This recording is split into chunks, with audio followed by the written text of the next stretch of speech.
Chapter 1835. Published at 8th of May, 2023, 10:37 and 35 seconds AM. Chapter 1835. Bitter. If audio player doesn't work, press stop then play button again. 1835. Bitter. Lionel stood on the bow of the flagship, his gaze cold. He had yet to step onto the battlefield. All he had done was direct, and yet he without a doubt had the most blood on his hands. His commands were incisive, and often outright cruel to his enemies. A tactician who could envision a battlefield that spanned across several galaxies was definitely not one to be trifled with. And that was precisely the kind of commander that Lionel was. Whether it was on the micro level or the macro level, he took it all into account. He could avoid detrimental battlefields on scales as small as individual cities, and seek out positive battle situations on scales as large as the galaxies themselves with ease. Usually, commanders would have to delegate tasks, trusting those under them to deal with these small-scale matters. But Lionel had taken it all on his shoulders, and he didn't seem to be flustered in the slightest. In fact, he seemed to still have time to enjoy the scenery around him as his nigh countless split minds all dealt with individual tasks of their own, sending information across light years. Richard sat in his throne room with his hands tightly holding onto his throne's armrests. These days, he seemed to be facing greater and greater issues with maintaining his usual calm.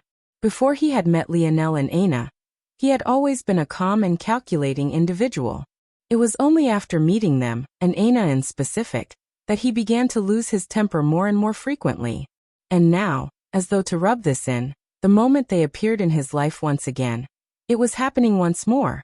After a moment, Richard exhaled a breath. Every few minutes he received reports of another loss. It was time that he joined the battlefield personally. Only like this would he be able to turn things around. But before he could step foot out of the throne room, he was blocked by a familiar figure. Richard met Ornik's gaze. "You enter and exit my territory with greater ease than even I do. Don't you have a family to manage?" Richard asked coldly. Ornik simply shook his head. But it was clear that he wasn't replying to Richard's question. He was taking a stance on Richard's previous actions. "You're asking me to not go and support my family?" Richard's gaze turned bloodshot. "Now isn't the time. You'll only be going out there to die. Individual power hardly means anything on a scale like this one unless you can fit all of your assets, family members and allies onto just a single planet. Can you do it?" "I don't have to do that," Richard roared, his voice losing its calmness entirely.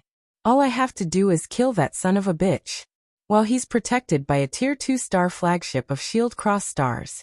Do you like the idea of suicide that much?" Richard clenched his jaw. "You said I just had to endure. You said so long as I endured, I wouldn't have to endure any longer very soon. What are your words if not a useless pile of shit?" "My words are still the same as they were back just a month ago. Endure. We have miscalculated this matter, and Lionel is a stronger opponent than we assumed him to be. Until you realize that the game has changed and some pawns have become kings, you will lose and continue to lose." Who would have thought that Lionel was returned now of all times? Not only that he would return, but even manage to steal such a weapon of war? And even worse than that, he would seemingly have returned with strength that was undefeatable within the sixth dimension, and even have an ability that allowed him to battle against individuals of the seventh? Hearing these words, although Richard's eyes were still bloodshot, he was taking deep breaths. Indeed, the game had changed. Their original plans were made taking into account those 4 families and the pressure they put on Earth. But the moment Lionel had returned, he not only did so with a fierce momentum, but he directly wiped them out, destroying the knife Earth had pointed at their backs. On top of that, he seemed to now have an information network that placed the happenings of Earth's territory in the very palm of his hand. Almost nothing happened without his knowledge. "Retreat, Richard. I've prepared an escape pad for you. Take your closest remaining family members, the most elite of your people, and come with me." Richard remained silent for a long time before closing his eyes. Eyes still closed, he spoke.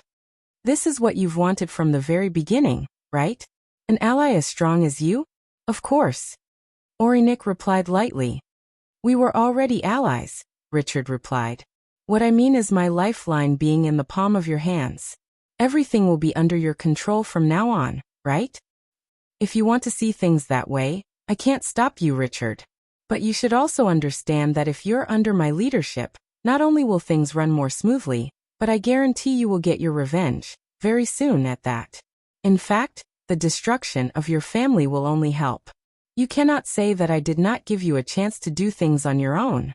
I have been completely hands-off of Earth's territory, and have allowed you to form alliances as you please. Have I ever tried to direct you or control what you've done? Richard was silent because he knew that the answer was no. At least in this respect, Orinik was sincere. You do not have to worry. I have a hatred for Lionel no deeper than yours, and soon, he'll also come to experience what it means to be trapped in a web of schemes he can't extricate himself from. The taste of his own medicine will be especially bitter. Richard clenched his fists and his jaw before he relaxed. His calm returned and the crimson fading from his eyes. I will follow you. Chapter 1836. Published at 8th of May, 2023, 10:37 and 34 seconds AM. Chapter 1836. Trust me, if audio player doesn't work, press stop then play button again. 1836. Trust me. Lionel stood over the war-torn planet Viola with the very same indifferent expression, unmoved by it all. He isn't here. These were the only thoughts Lionel had toward Richard since the start of this war. He hadn't taken the latter seriously at all. But he had predicted that there was a better than 80% likelihood that Richard would lose his temper and attempt one final all-out assault against him before he perished with the remains of his family. However, not only had Richard not done that, he seemed to have vanished without a trace. There were only two conclusions Lionel could see for this. Either Richard had evolved more as a man that he had initially given him credit for, or someone else had interfered. Almost as soon as he had these two thoughts, Lionel knew that it was the latter of the two. If he hadn't met Richard face to face already, he would have thought it to be the 30-70 toss-up, where the likelihood of the first option was 30%. But he had, so Lionel knew there was a better than 95% chance that it was the second option. The real question, though, was who would be able to steer Richard off of his path of murder and destruction. Just putting himself in Richard's shoes, Lionel knew that he would be livid. Richard had had his family destroyed once, but back then, the Luxniks had only attacked the main family branch, what meant that almost all of the Viola family's side branches had survived to live out suppressed existences. However, that had happened again, but this time in reverse, as Richard seemed to have escaped with most of his elites. In one way or another, his family had been forcefully suppressed twice over. Even a monk would find themselves at the end of their rope, let alone someone like Richard. To be talked down from a ledge, whoever this person was had to both be highly intelligent and highly respected by Richard. And, maybe most importantly, this person should be quite likely to have a close relationship with Richard. A woman? Less likely due to Richard's previous trauma related to these matters. He also didn't have a second throne in his throne room, so he's unlikely to have a wife, or at least a wife he deems to be his equal. A respected minister? Also unlikely. Those ministers of his blindly worshipped him, and they were almost all exceptionally young. If Richard said to run through a brick wall, they wouldn't hesitate. Those people wouldn't have the mind to ask him to turn around. And even if they did, Richard wouldn't listen to them. The only explanation then is that this person comes from outside of the Viola family, likely an ally or a friend, probably both given the circumstances. In that case, likely someone from the Void Palace. Also likely someone who experienced similar to near-identical circumstances as himself in the Cataclysm Zone. In that case, there's a better than 60% likelihood that this person is from a background that's not too powerful, and also happens to have a world spirit that gave them an advantage within the Cataclysm Zone. Interesting. Lionel's gaze flickered and he turned to his right. Yuri, what families had the largest sudden boost in recent times? Yuri blinked, clearly not expecting for Lionel to suddenly ask her such a question. There are a lot. But if you mean the ones who've displayed the most improvement, there's probably only 3 prominent ones. One is the Viola family. Yuri cast a glance toward the planet below them. The second is the Aemon family, and the last is the Itatsi family. Aemon and Itatsi? What do you know about them? Not much. They were fairly middle of the road in the past, and they're not exactly big shots now either. It's just that their improvement is disproportionate to the amount of time that has passed. They were formerly in the bottom rung of seventh-dimensional sectors. Now they're nearer the middle. Is that all? There's not much other than that. There might be even weaker families than that have had larger overall improvement, but no one pays much attention to the sixth dimension given the scales of things. Lionel nodded. Unfortunately, Lionel didn't know anything about Ornik's background, because if he had, he would have recognized the Itatsi last name as being Ornik's family name. Emna. Lionel called out. Suddenly, a flash of light appeared to Lionel's left like a bolt of lightning before a young woman stepped out from its midst. Yes. The Amen and Itatsi families. During the expansion, tell the higher-ups to focus on the two of them. Emna's brows raised. The etching metal organization was, indeed, preparing for expansion so that they could be properly prepared for the coming heirs' wars. But originally, they were going to focus on the larger fish. This sudden pivot was unexpected. Don't worry about it, Lionel said with a wave of his hand. I have a feeling that there won't be enough time for the organization to expand adequately enough to be useful in the air wars. Emna's brows jumped again. Not enough time? The heirs wars wouldn't start until Lionel entered the seventh dimension. No one would even blame Lionel if he purposely delayed a bit. Even the quickest estimate was a decade, although that was a bit of a time crunch. Emna was confident that as they became more powerful with Lionel's backing, they could do it even half that time if they really went all out. So why was Lionel saying this now? Lionel smiled and didn't explain. Just trust me. Okay. Emna nodded. When Emna vanished, so too did Lionel's smile. Yuri looked toward his side profile, wondering where the naive boy of back then went. Even as this conversation came to a close, news of the unification of Earth's sector spread like wildfire. There was simply no hiding it. Lionel had only just come back, and yet Earth's turmoil, or at the very least the worst of it, had been suppressed in less than a single year. The human domain was lit ablaze. Chapter 1837. Published at 8th of May, 2023, 10:37 and 32 seconds AM. Chapter 1837. Piece if audio player doesn't work, press stop then play button again. 1837 piece. Just 2 chapters today, but I will upload 3 on Saturday. Earth's territory had been in shambles for a long while, only for news of its sudden stabilization to spread like wildfire. No one had ever expected that the return of a sixth-dimensional prince would cause such commotion. When Noah heard the news, he could only smile somewhat bitterly. He had been back home for a long while already, but he had been entirely focused on increasing his own strength. He didn't believe that he was powerful enough to force Earth's territory into submission, so he had been trying his best to quickly reach that point. However, Lionel seemed to have flipped that notion on his head. When Noah last saw him, he was only at Tier 1, and yet he had already wiped out the 4 families. Now he was at Tier 3 and in just a few months had forced the Thrusting Skies sector to bend the knee and forced the Viola family out. If Noah knew that Lionel was also responsible for the destruction of the chaotic water sector as well, he might very well have to drink his sorrows away. He could still remember seeing Lionel that day. Despite having already stepped foot into the 7th dimension himself, he had still felt small. Maybe he really was too bogged down by tradition and doing things the right way. Lionel didn't seem to care about what made sense in the eyes of others.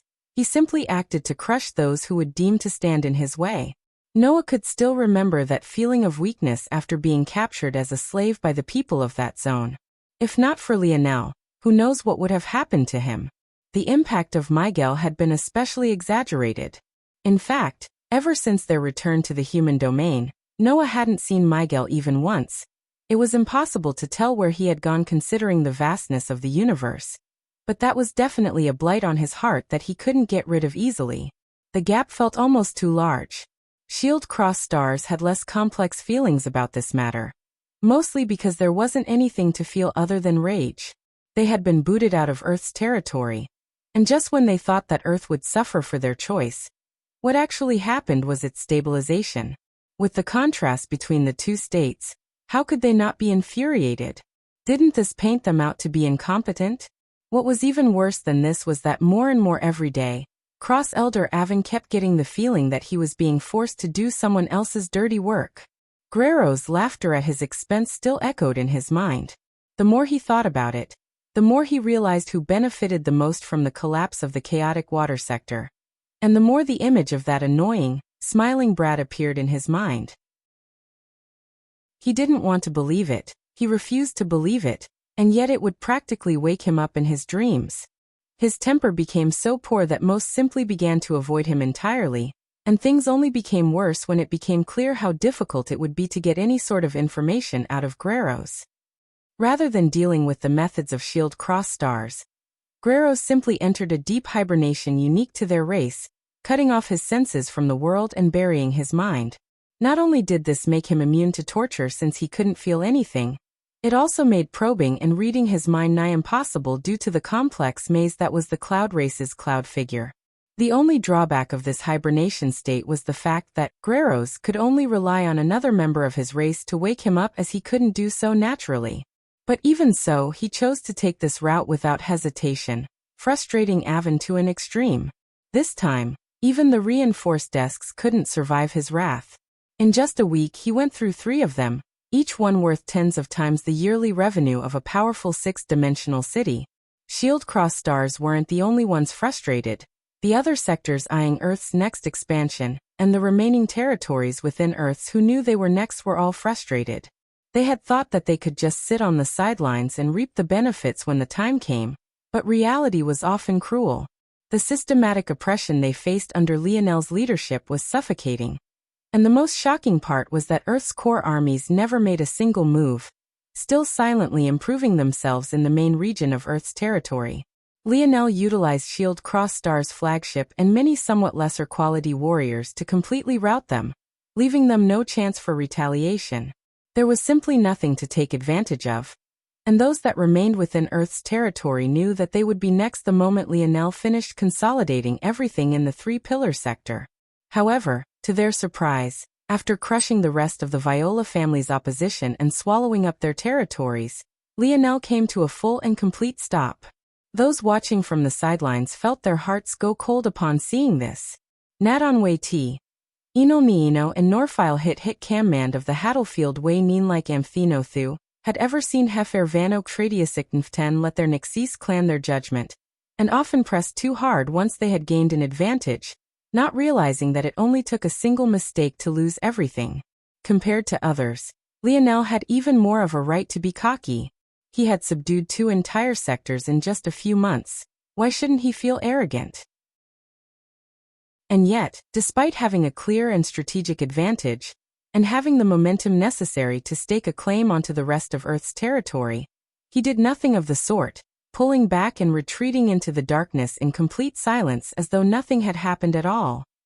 However, in that silence, what rang the loudest was peace. Chapter 1838. Published at 8th of May, 2023, 10:37 and 31 seconds AM. Chapter 1838. And yet.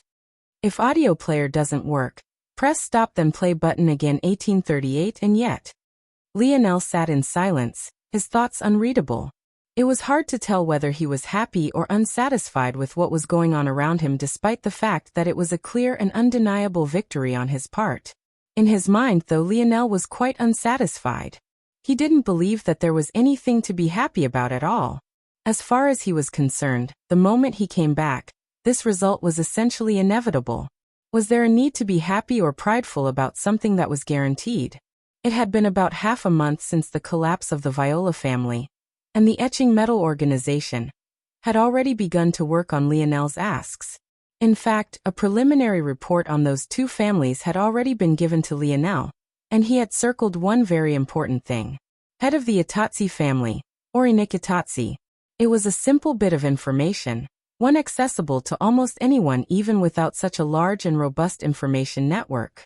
And yet, when Lionel saw it, his lip couldn't help but curl into a sneer. His relationship with Orinik couldn't be said to have started off with the latter being in the wrong. In the eyes of Orinik, Lionel was someone who had relied on his mother to gain a position that he didn't deserve, and that much was true. However, after stepping foot into the Void Palace, it was Orinik spreading this information that put the life of not only Lionel, but also Aina and the others in danger. Spreading it wasn't particularly the problem. The real issue stemmed from who he had spread it to. There was deliberate and malicious intent in his actions. Not long after that, Lionel and Aina entered the Dwarven race zone, and Orinik once again took advantage of that situation in an attempt to make money off of their deaths, a choice he paid dearly for at the hands of Lionel. In reality, neither of these two things deserved death. Whether he had malicious intent in the first case or not didn't matter, because if he chose to spread the information, it would have reached the ears of those people regardless. At the same time, when it came to the matters surrounding the Dwarven zone, just because it left a poor taste in Lionel's mouth, didn't mean that it was worthy of death either. Due to these reasons, Lionel had never really given Orinik much thought after he had gone through so much. He wasn't interested in dealing with such things anymore, and he had bigger fish to fry. But to his surprise, Orinik insisted on becoming one of those bigger fish. Lionel flipped through the documents in just a few moments before setting them down. There was absolutely nothing special about them, but this was only the first round. It took time to lay down proper networks and communication paths. He didn't expect anything more than this at this stage. It should be about time that Anastasia finished. I'll see what I can find out about the Silver Empire's inheritance before the tribulation descends. When are you going to let me go? The voice knocked Lionel out of his state of focus. He looked to the side to find that Harmony had come to the bow of the ship. You want the serious answer? Lionel asked. Obviously, Harmony said, annoyed. It could be said that a large part of why Lionel was able to crush so many armies with relatively average talent was because he used Harmony like his sharpest blade, sending her to all the most troublesome areas. She had done her job well. Not that she had much of a choice. Okay. You can go after I destroy the Three-Finger Cult. Harmony's pupils constricted. The murderous intent coming off of Lionel in waves suddenly made her realize that if it wasn't for the fact he owed her sister a favor, he really wouldn't have hesitated to slaughter her in cold blood. After a moment, Harmony exhaled a breath. You have no idea what you're dealing with. Even your father hasn't succeeded, let alone you. Lionel's aura receded and he chuckled as he stood to his feet. I don't know why that old man's dragging his feet, but I guarantee it has little to do with you all. There are larger things at play. I dare to say that no one in the universe can look my old man in the eye. Harmony frowned. Wasn't Lionel too confident about things he knew nothing about? But her skepticism made sense. She had heard all sorts of disparaging remarks about the so-called cowardly Velasco from the cult. In fact, the higher-ups seemed to go out of their way to be certain that everyone knew how little they respected him. You're talking nonsense. Am I? Lionel stretched out his hips, his lip curling into a smile. In that case, why don't you ask yourself the same question in reverse? After saying this, Lionel turned and left, leaving Harmony quite stunned. Indeed. Velasco was just one man while they were an entire organization. What pride was there in saying he couldn't take them down? Wasn't the real question to ask why it was that after all these years, they hadn't been able to kill him? Also, it wasn't as though Velasco's location was unknown. He had spent nearly 18 years, almost 2 decades, in the same spot, living in the same house, sitting on the same couch. He was entirely casual about his actions, and if he could figure out a method to enter a third-dimensional world with his strength, with the resources of the Three-Finger Cult, why couldn't they? And yet, they hadn't even made an attempt to kill him in that time as far as Harmony was aware. During those 2 decades, Velasco couldn't practice, he had no force to absorb, no higher energies to meditate upon, no method of improvement. But they still did absolutely nothing to him. Harmony's gaze snapped back just in time to see Lionel's back view vanishing. For some reason, she felt as though her heart was pounding out of her chest. Chapter 1839. Published at 8th of May, 2023, 10:37 and 30 seconds AM. Chapter 1839. Symbiotic. If audio player doesn't work, press stop then play button again. 1839 Symbiotic. More chapters on the way, just got a bit of a late start today. Cough. Lionel entered the segmented cube and didn't disturb Aina. Instead, he went right to Anastasia to see what she might have found out about the inheritance until now. Quite frankly, he was quite curious. It wasn't just about the inheritance itself, but also its method of transferring its benefits. Lionel had only been in contact with a third of the inheritance for a small while, and yet it had permanently altered his heart size and shape without him even noticing. Methods on that level were far beyond Lionel's understanding. Even when it came to the tablet, Lionel could feel the transformation process, and there was even some pain involved, especially when the light and dark halves of his Northern Star lineage factor fused into one. For such sweeping changes to occur to him without even taking note of it, it was one part astonishing and another part somewhat scary. What if instead of benefits, the inheritance had been malicious? What if instead of improving the function of his heart, it added a permanent defect to it? Or what if it removed his heart entirely? These latter reasons were why Lionel chose to be cautious.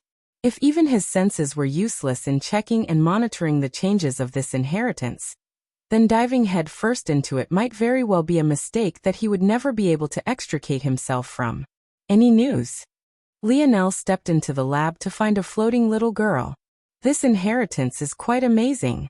If what you said about the Silver Empire being a hotbed for demons was true, then this inheritance is probably the reason they were able to do it. Just taking on this inheritance would practically make someone immortal. Just the benefits of slowing your heartbeat alone would extend your life by as much as 10%. Anastasia didn't even look toward Lionel as she spoke, her gaze somewhat vacant. But Lionel was used to this. Unlike he who had to physically use the tools of the lab to get the results he wants, Anastasia was the lab, and the lab was her. That vacant look in her was just her exercising her control over her surroundings, and that was made even clearer by the tools and flickering screens in the surroundings. Lionel didn't seem too surprised by Anastasia's words, though most of these were his guesses already. Plus, even back on third-dimensional Earth, the benefits of strengthening the heart and lowering one's resting heart rate were well documented. Anything groundbreaking? Everything is about what you would expect. The three parts of the inheritance come together to cause a qualitative change to the body. However, the wood part of the inheritance caused the most obvious changes. More valves to the heart, larger sides, more folds in the lungs, more blood vessels, etc. The fire part of the inheritance allows you to swallow fire force and turn it into strength and vitality that support the wood part. The metal part allows you to transfer this vitality from yourself to other objects, namely metal objects, and if you're clever like the Radix family, metal crafts. One part makes you a vessel. Another part strengthens the vessel. The last part allows you to share the strength of your vessel. No matter how you slice it, it's an auxiliary lineage factor designed for the express purpose of support. But what's odd is that it's not obvious at first glance what it's trying to support. The fire part makes sense, but the transfer to metal objects part feels entirely arbitrary. Why does the fire part make sense? Fire has and always will be the foundation of life. It was the first invention. Without its existence, without its warmth, there wouldn't be life as we know it. It could be said that it's even more fundamental in this regard than life force. Lionel frowned when he heard this. It sounded like some nonsense you would read in a book, or some legend about a man like Prometheus. But the way he saw it, the root of fire would always be destruction. It was designed to burn, to combust. Warmth came not from fire, but from the stars, and stars were decidedly not flames. They were nuclear reactors that took advantage of the exothermic output of volatile chemical reactions. Life could exist without fire. In fact, existence might be better off without it in some respect. But it couldn't make do without stars. If Anastasia had said the same thing about water force, he would have tended to believe her a little bit more. But for fire force, one just needed to look at the number one fire force in all of existence to understand. How could the embodiment of destruction be the number one fire force in all of existence, if fire force was the representation of life? It didn't compute. If I had to guess why metal was chosen, it's likely because its root is earth force. Earth force is a great stabilizing force and it can ensure balance. This ties in with the transferring of vitality quite well as well, as it won't allow your body to become overloaded with life force that you cannot handle. As such, it allows you to offload some of that weight to another VQYYYY8 object. Lionel's gaze narrowed. Metal as a stabilizing force. Hold on, Earth force isn't necessarily entirely disconnected from life. There are real minerals and metals within the human body that have to reach a certain level to maintain one's health. Zinc, copper, magnesium, sodium. The list goes on and on. Earth force is probably even more important to survival and life force than fire force could ever be. That sort of symbiotic relationship between organic and inorganic. Lionel's body trembled, and he seemed to have comprehended something. His bronze aura triggered outside of his control, but the dazed look in his eyes made it clear and obvious that he didn't notice at all. Lionel's aura rose like a gentle tide, a far cry from the sudden burst he had experienced at the Umber family.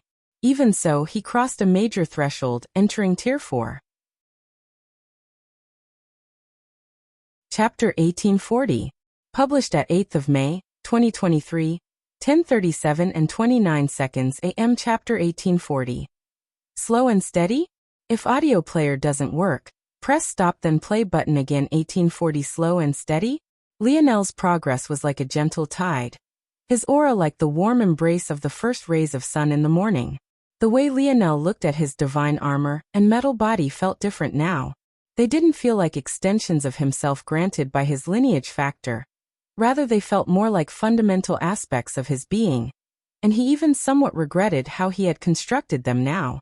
If he had this knowledge before, his approach would have been slightly different. However, unlike how he might have reacted to this in the past, Lionel didn't panic now, and his usual feelings of missing out weren't there. That was because due to his new mindset, he was extraordinarily confident that he would be able to fix it.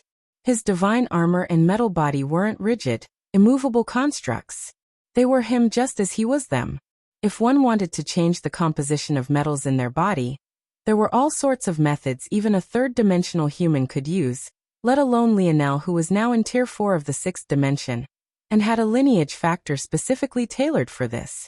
Now Lionel was even more certain that the lineage factor of the Morales family was tied with the lineage factor of the Silver Empire. He felt that Anastasia was correct. The lineage factor was preparing a person's body for something. And that something was the metal synergy lineage factor. He was over 70% certain of this. The only questions that remained were related to how things had come about like this. Why was the preparation lineage factor not in the hands of the Morales? With it, they would have the only 9th-dimensional lineage factor in the human domain. That was guaranteed. No one could convince otherwise. Even if by some anomaly Lionel was wrong, and this inheritance wasn't designed to help the metal synergy lineage factor, the truth of the matter was that it would still raise the latter to the standard of a 9th-dimensional lineage factor, whether they were related or not. The two were simply far too compatible. Then there were the other obvious questions. What was the relationship of the Morales with the Silver Empire? And no, even deeper than that, the Three-Finger Cult? Was this related to the death of his grandfather? He could feel that the demoness could sense him whenever he thought about her.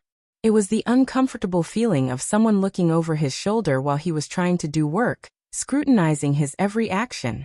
If she wanted, Lionel felt that she could learn everything she wanted to learn about him in an instant. So why hadn't she done anything yet?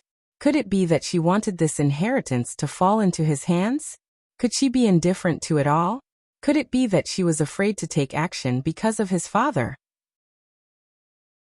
Even for Lionel, he felt like he was getting a headache thinking about it. Nothing felt like it made sense. The jumbled mess of enemies, friends, frenemies? All seemed far too complex for even him to untangle. Lionel opened his eyes and exhaled. However, he was surprised to find that Anastasia was looking at him with a weird look in her eyes. "What's wrong?" Lionel asked. "People aren't supposed to be able to break through like that." "Like what? Isn't this how the 6th dimension works? My path isn't exactly like the God path, but it works similarly enough. So long as I comprehend my forces, I progress." "Yes, but it's not like that. You're making massive leaps in logic, accepting them easily, integrating them, and then breaking through in the blink of an eye. Normally, one needs to have an idea, affirm it, test it, then meditate on it for a few weeks to months before consolidating, and then finally breaking through. The only person I've seen break through like you is that annoying man." Lionel grinned, already knowing she was talking about his old man. "What's even weirder is that you don't seem to be using the same forces to break through, And you also aren't using a cultivation method of any kind. You did the same thing through the fifth dimension too. You didn't even use dimensional cleanse until you needed to redo the fifth dimension and break through. Lionel raised an eyebrow. How did you know that? You weren't there for that. My vessel is an extension of me. Although I wasn't there, my vessel was still on your finger the whole time. After I fused with it again, its memories also fused with me. I see, Lionel said lightly. Is there something wrong with what I'm doing? Not really, but it relies a lot on spontaneity, something that can't be relied on. If you don't learn to do things the slow way, it might come back to bite you. Or you could be like that annoying man and never need the slow way anyway. Just now, if your comprehension of Earth Force didn't leapfrog your comprehension of Dream Force, you wouldn't have seen much movement. And because it relied on a spontaneous comprehension, your forces are imbalanced again. It works for you, for now at least, because you have high affinity in a number of forces, so those spontaneous comprehensions have more potential paths to take. But when you reach a state whether your affinities start lagging behind your dimensional tier, it'll be hard to tell what will happen. You may fall behind those who took slower and steadier steps. Lionel nodded. I understand. But there is one thing you're missing, my ability index. Anastasia fell into her thoughts and nodded once. Indeed, so-called slower and steadier steps look a lot faster for Lionel simply by virtue of how his mind worked and the speeds it functioned at. Still, keep this in mind, Anastasia said. Lionel nodded. I'll be going now.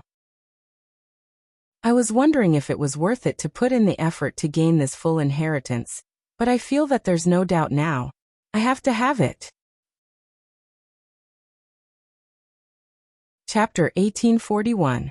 Published at 8th of May, 2023, 10:37 and 27 seconds AM. Chapter 1841.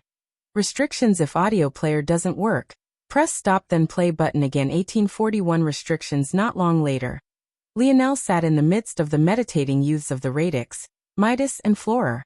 He seemed to have entirely forgotten about the world around him. Although he was very much present, those who looked at him felt as though he wasn't there at all. Every few minutes, his aura would shift slightly, and the mysterious well of force that surrounded him only became deeper. Lionel stood in the middle of a world of golden trees, flaming skies and dense rivers of bronze. He walked across the bronze rivers, crossing by the golden trees and feeling the heat of flaming skies above his head. This was the now complete world, of which he had only seen a portion of before. Last time he was here, there was no ground and no sky, only the trees of gold. But now, the world was truly complete, and every step he took felt like he was being baptized by an odd energy. What was interesting though was that Lionel didn't feel that it was very difficult at all. The bronze river should have made his legs heavy, but other than a small slowdown, he experienced no other hardships. The golden trees continuously flooded his body with vitality, trying to test to see where his limits lay, but he continuously broke through them as though they didn't exist in the first place. The flaming skies above were supposed to burn his skin, to scorch his will through, to raise him down to nothing more than a pile of ashes. But compared to the three other challenges, this one was by far the easiest. He had 2 Scarlet Star Force innate nodes within his body. How could normal flames hope to burn him? As he walked forward, the bronze rivers rushed with more vigor, the golden trees shone with more vitality, and the normal flames in the skies became something even more sinister than that. But Lionel only continued to walk forward without the slightest pause. In the outside world, Lionel's once gentle breath became like hurricane force winds. He didn't seem to be trying very hard, and yet all of the air in the surrounding hundreds of meters surged toward him uncontrollably. Without a choice, the elders could only evacuate the children in the vicinity. They had yet to see such an exaggerated result from meditating on the inheritance, but they had seen somewhat similar results before. Somewhere deep inside, they had hoped that Lionel's results wouldn't be as successful as theirs, in one part due to selfishness, and another part due to them wanting to maintain their usefulness to him. But after seeing this, they knew for a fact that Lionel was simply on a different level. Even the 2 most talented among them, Gray and Magaron, took weeks to reach this level, but Lionel had only been here for a few minutes. Golden flames suddenly took life and danced across Lionel's skin before being absorbed by him and vanishing. Lionel's hair began to grow out to exaggerated length. Soon it had pooled so much that his body could hardly be seen. It was quite a beautiful sight, just endless strands of filaments exuding a gentle pale purple light. It looked like the hair of a deity. At the same time, Lionel's bronze aura appeared once again, becoming thicker and thicker until it bordered an almost dark mustard to dark gold color. It solidified to the point it looked almost as though Lionel had gotten a harsh spray tan that didn't complement him well at all. But then it infused into his skin and seemed to vanish entirely. Just when it vanished, Lionel took another step within the trial world, and it appeared again in the outside world, this time rippling outward with wild abandon. This time, however, the bronze aura had gained a tinge of a violet light to it, making it look particularly royal and majestic. This violet hue only continued to grow. Right then, in the depths of Lionel's blood, the faint outline of a sixth set of doors began to form. Across the universe, in the depths of the Morales family hold land, 3 mountain-sized incense sticks continued to burn with a gentle light as the elders meditate in silence, the commotion of the world seemingly having nothing at all to do with them. Until all at once, their eyes opened with a sudden forcefulness. Boom! The outline of a 9-layered door appeared in the skies of the Holy Land, and the Morales family elders watched with trembling hearts. They had never seen such a phenomenon before, but inwardly they all knew what it was. The 6th door, the 5th door of the Morales family, had always been a tightly held secret. No one but their most talented knew that their lineage factor had the potential to enter the 8th dimension. However, none of them had known that a 6th door was possible. They had no idea where this door was coming from, and the aura was far too wild and volatile to lock down its location. But all of them still thought of just a single man. They couldn't fathom it being anyone other than Velasco, that man who broke all laws of common sense on his whim. Could it be that he had finally found a path to enter that legendary realm? Could it be that he had finally broken the shackles of the 8th dimension that had bound this universe? Had he finally beaten the regular at its own game? The elders all looked up with shimmering gazes, their hearts practically pounding out of their chest. At this point, even the restrictions of this holy land couldn't block out this aura, and it began to leak, enveloping the human domain, and even crossing the barrier into other domains. Lionel continued to sit in silence. In the depths of his bloodline, the 4th door and all of its 9 tiers were nearly blown off its hinges. A door he should have only been able to open when he entered the 7th dimension with his metal body couldn't withstand his blazing aura for even a few short moments, its shackles shattering to pieces. Chapter 1842. Published at 8th of May, 2023, 10:37 and 25 seconds AM. Chapter 1842. Bowheads. If audio player doesn't work, press stop then play button again. 1842. Bowheads. Lionel's aura continued to blaze, the 5th door nearly flying from its hinges a moment later. Only then did Lionel's momentum begin so slow before coming to a gentle stop, standing beneath the looming presence of the 6th door. The metal synergy lineage factor was the only one Lionel knew of that had steps to its progress like this. As a result, it couldn't display its full player until it reached a certain point. Lionel could still remember hard being able to manipulate Earth Force to change his surroundings when he entered the Void Palace. And that was because back then, he had only opened up the 2nd door. How could he manipulate a 7th dimensional world, especially one under the influence of anarchic force, when his metal synergy lineage factor was only opened up to the 5th dimension? Of course, things weren't exactly that simple. Despite its supposed weakness, the metal synergy bloodline, especially thanks to its supplemental skills like metal body and divine armor, matched up well, and even dwarfed many lineage factors when facing enemies at the same level. But now Lionel had blown by the usual convention of the metal synergy lineage factor, awakening it to the 8th dimension in just a single step. In an instant, it had gone from one of his weaker lineage factors, at least in terms of raw power, and ignoring its supplemental techniques, to one of his absolute strongest. Lionel exhaled a breath, causing winds of such force to manifest that the walls in the surroundings cracked and threatened to collapse the entire building. Lionel opened his eyes slowly, a dense light shooting out of them. When he saw the state of his surroundings, his gaze narrowed for a moment before he waved a hand. At that moment, a wave of earth force took shape and the cracks and damages to the foundation were healed in the blink of an eye. Lionel took another breath and realized he was breathing far too hard, and adjusted himself accordingly. Others might take days, weeks, or even months to properly adjust themselves to new strength, but Lionel took only a handful of seconds before it was all reined in.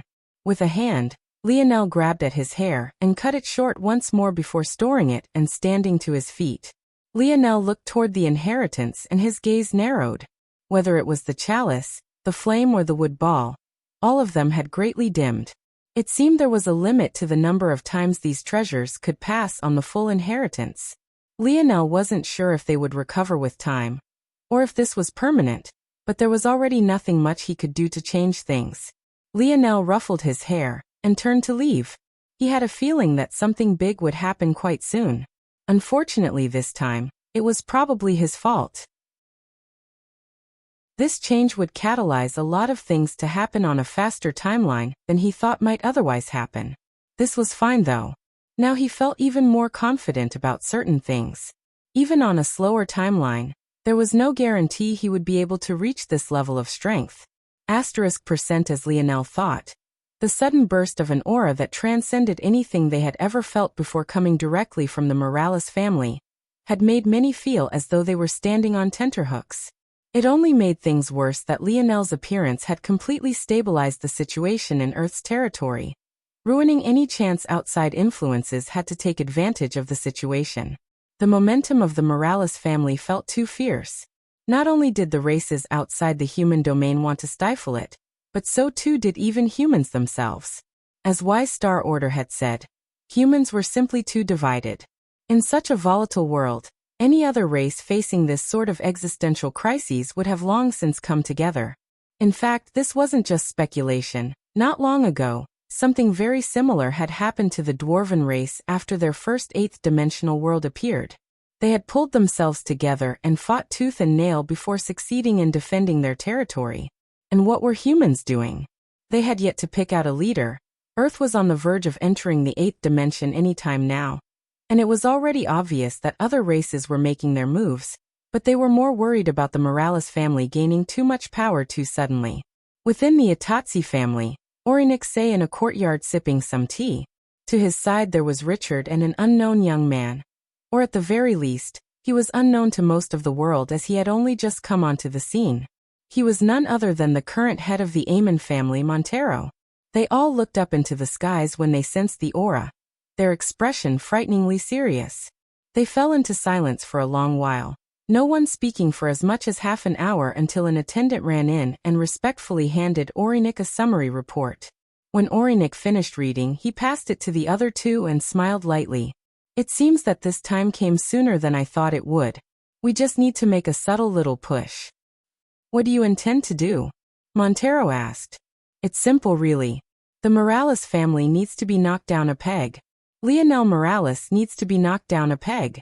Earth needs to be knocked down a peg. There's just one obvious choice, the heirs' wars.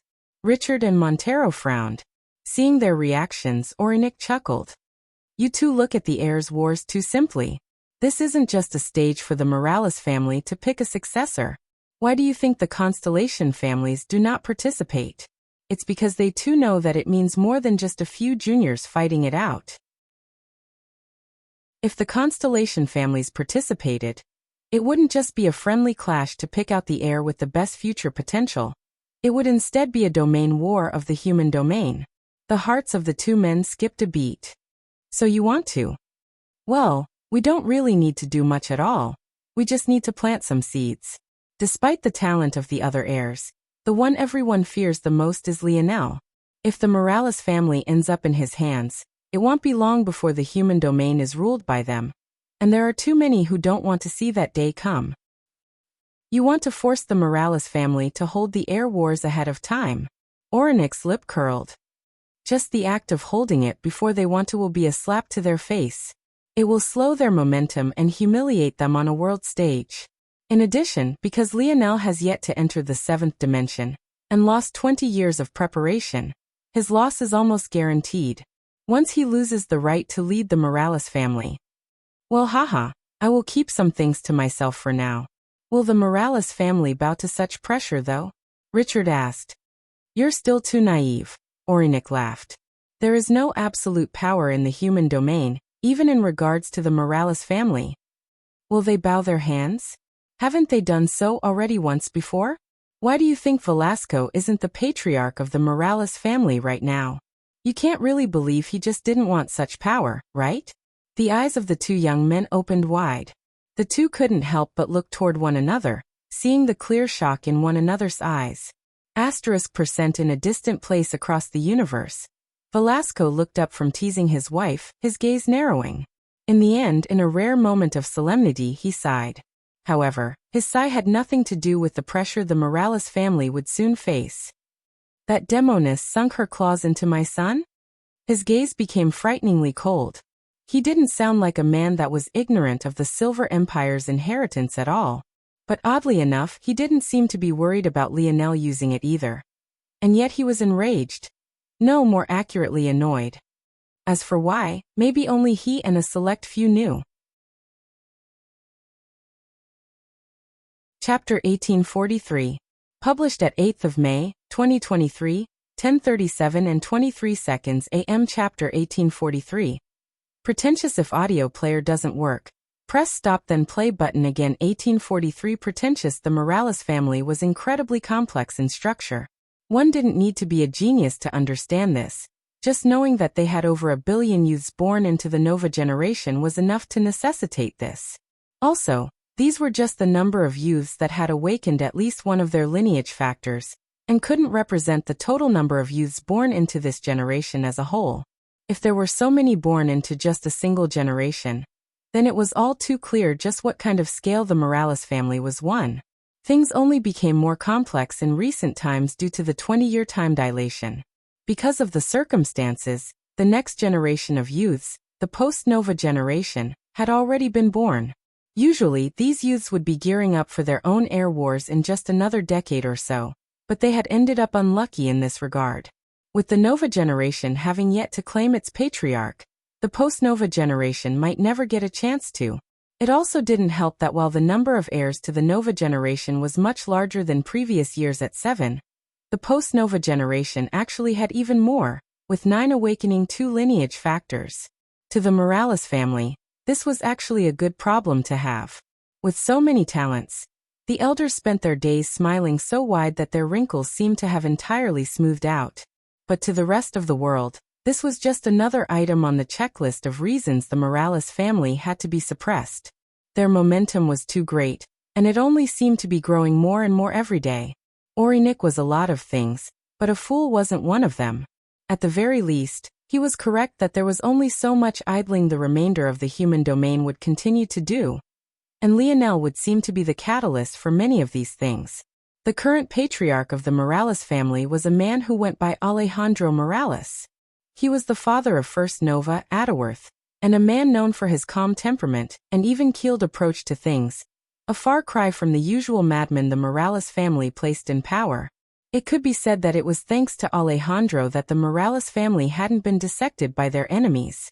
His calm approach to diplomacy had eased a lot of the tension and bad blood that had been caused by the previous air war. There was no doubt that he was a well-respected man who didn't easily display his emotions on his face, but on this day he had a dark cloud hanging over his head, both figuratively and literally. Those who thought of Alejandro as a calm and even-keeled man had never met him in his youth. He had been forced to train himself to control his temper because whenever he lost it, a black cloud would appear above him just like this one. If those in his vicinity were lucky, he would be able to keep it to this relatively small and miniature size. If they were unlucky, or rather were stupid enough to keep provoking him, this dark cloud would spin entirely out of control and destroy everything in its path. Alejandro had a very rare weather controllability index, and he had elevated it to Tier 4, which allowed him to create his own atmosphere. This meant he no longer needed to rely on the atmosphere of a planet or a moon to display his ability index. At this level, if he lost control of his temper, an entire solar system could be embroiled in a storm, let alone a single planet. Clearly, He had been so low-key over these last few decades that everyone had forgotten. What other explanation could there be for them to provoke him like this again and again? The Morales family had a lot of turnover at the patriarch position, usually changing every 20 to 30 years at most.